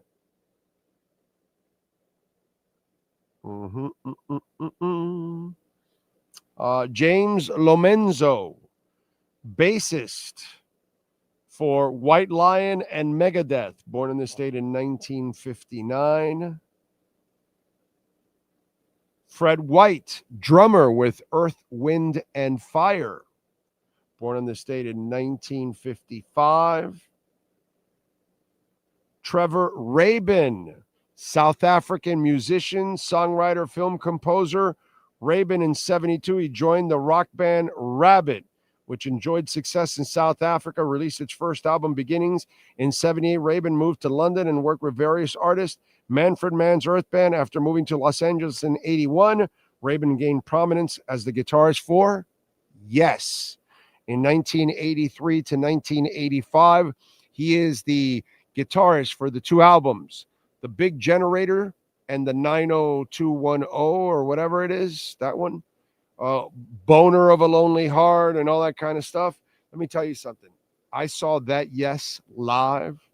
Trevor Rabin is an underrated guitarist. He shredded in those two concerts. I didn't know much about Trevor Rabin before he joined Yes. And after he joined Yes and watched him in those two tours, blew me away, dude. Trevor Rabin's a badass. Happy birthday to you, sir. Born in 1954. And those two albums from Yes are fan-freaking-tastic. Excellent, excellent albums.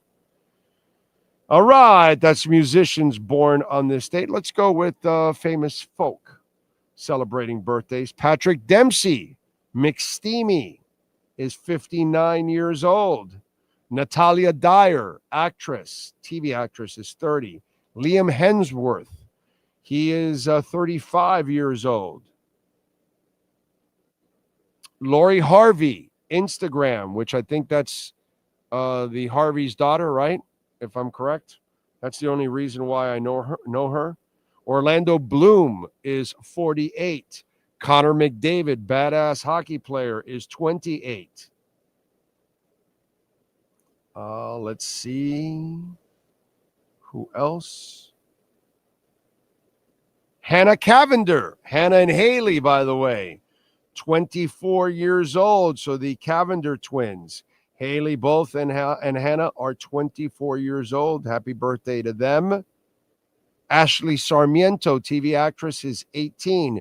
Julia Louis-Dreyfus, actress, is 54.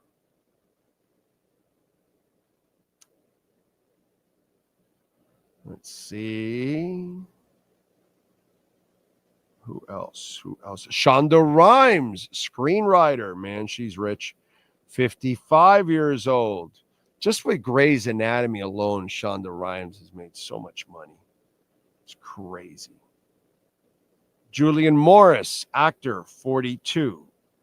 And that is famous folks celebrating birthdays. Sean Stanley, do you have any wrestlers celebrating birthdays today, sir? Yes, sir. Yujiro Takahashi turns 44. Mason Ryan turns 43. Jason Ayers turns 43. Ian Riccaboni turns 38. John Cronus was born on this date in 1969. We lost him in 2007. And the great Bearcat Wright was born in 1932. We lost him in 1982. And man that everybody should know, Shad Gaspard. He was born on this date in 1981. Sadly, we lost him as he saved his son who was drowning in 2020, and he won the Warrior Award in the WWE this past year. Those are your birthdays for January 13th, 2025. All right. Iris' reaction to the Joy Taylor joke was priceless. Iris, yes. Yes, it was. That was the idea. I figured he would kind of freak out with that one. Let's see what else. The only reason I'd like to see the Ravens win is I'd like to see Derrick Henry get a ring. You know what? Besides Lamar, that's a great point, dude. Derrick Henry he had to freaking play with Tannehill, dude. He had to carry Tannehill's sorry ass. That's a great point, dude. That's a fantastic point. And Derrick Henry is one of those super talents that, you know, it's like Marino. It's like Ernie, God, what's the name of the guy from the Cubs? What's Ernie's last name? Now I'm forgetting his damn name. Is it Ernie Banks? Ernie Banks. There are certain guys that leave the game, retire, whatever, and they don't win a championship, and they were so good for the game, and you're like, damn, dude, you know, I wish he would have won a title. You know, he was so good for the game and all that kind of stuff. And Derrick Henry is one of those guys. He's just one of those freaks, one of those special guys that you're like, you don't want Archie Manning to leave without a title because he played for a shitty franchise and just did not really get to showcase his skills. That when those kind of things happen, sucks. And Derrick Henry is that guy. It's a great point on your part. I love that one. Really do. Really do. I think that one's fantastic. Remember, Cash App or Venmo at Cash Big O Show. That's Cash Big O Show, Cash App or Venmo. If you want to make a Bitcoin or Ethereum donation, you can do that too. Of course, great way to support our show besides visiting our amazing sponsors. Let's go with music history. What happened today on January 13th? In 1973, Eric Clapton made his stage comeback at London's Rainbow Theatre. The guitarist's friend Pete Townsend organized the concert to help Clapton kick his heroin habit. Ronnie Wood, Steve Winwood, and many others performed, and that night's 2 gigs eventually were released as the Rainbow Concert album. In 1978, the Police began recording their debut album, Outlandos de Amor. In 2004, the NFL turned down Bono's request to perform a new song called An American Prayer with Jennifer Lopez during the Super Bowl halftime show. The U2 singer hoped to raise awareness of AIDS in Africa with the tune, but the NFL said, we don't believe it's appropriate to focus on a single issue. In 1986, Ozzy Osbourne was taken to court by the parents of John McCullum, a depressed teenager who shot himself while listening to Ozzy's song, Suicide Solution. The parents claim their son was driven to suicide by the tune. No. In 2004, the Beastie Boys offered their defunct label Grand Royal for sale at bidforassets.com with a minimum bid of $10,000. They started the company in 1992 with Capitol Records, but due to mounting debt, it went out of business in 2001. The company, which did not include rights to the Beasties' music, was bought by a group of fans who then started GR2 Records. And that's what happened today in music history. I got to see that segment again when Sean put it on Ira was ducking. All these men talking shit about Joy Taylor, no, they would take a ride on Space Mountain. Yeah, probably all those guys. Yeah, they would. Yeah, they would. I'm sure they would. She's a beautiful woman, man. It's a shame. I hope it's not true. I mean, it sounds pretty bad, dude. Sounds bad. And there's a lot of details that hairdresser, right? Or a makeup artist or whatever has. It's bad, bro. It's bad. I hope it's a lie. I hope it's just a money grab by the hairdresser or something, because it will end up ruining her career for sure. And as I told you last week, right now, all the people at Fox and all that, the higher ups and the lawyers, they're gathering all the information and they're putting their ducks in a row to be prepared to fire all these people. Because that's what corporations do. They will clean their hands of all this kind of stuff. And of course they will. But they can't do it until they are sure that they're not going to get sued on it. So they've got to make sure. And so that's what this whole process is all about now. They need to find out how much of this is true, or if any of it is true, because it might all be complete lies. You know what I'm saying? Then it makes her look bad, and she didn't say any of that or do any of that. But if she said all of that and did that, yeah, that's going to be bad. But everybody will go down. Everybody. Okay? Everybody is going to get fired here. That's going to happen for sure. That already is in the works. It's just a matter of now investigating if it really happened. And that's the part that none of us really know. So Henry had to carry both Tannehill and Mariota. I know, right? Yeah. Every year people say he's slowing down. He seems to be getting better. Yeah, he's a monster. DJ says, celebrating my birthday today with you, Big O. DJ, happy birthday to you, sir. Thank you. thank you for celebrating your birthday with us here today. Pat in Nashville says, honestly, I'm very happy that I have no idea who Joy Taylor is. Okay. I don't know her either. I know of her, but I don't know her either. I have nothing. Don't know anything about Joy Taylor myself. I know as much as you guys do. That's it. Well, I know a little bit more in Pat in Nashville, apparently. After trade, how about trade Mike McDaniel for Mike Tomlin? Yeah, that would be fantastic. Big O, Tom is Tuesday. You're going to do 3 shows like last week. Yeah. I don't know if I'll do 3 shows. But I do have to do a Crypto Bro show. And I have another show that I want to do, a crypto show also, specifically focusing in on one crypto. So I want to do that also. I definitely got to do that. All right, I've talked for 3 hours. My voice is done. I appreciate you all out there. I love you all out there. Thank you for supporting the hell out of us. Please hit the like button before you go. It's very important you hit the like button. Smash, smash, smash. Also, you want to support us, please visit our amazing sponsors, Acura of Pembroke Pines, Toyota of Hollywood, Caneswear, R&M Contractors.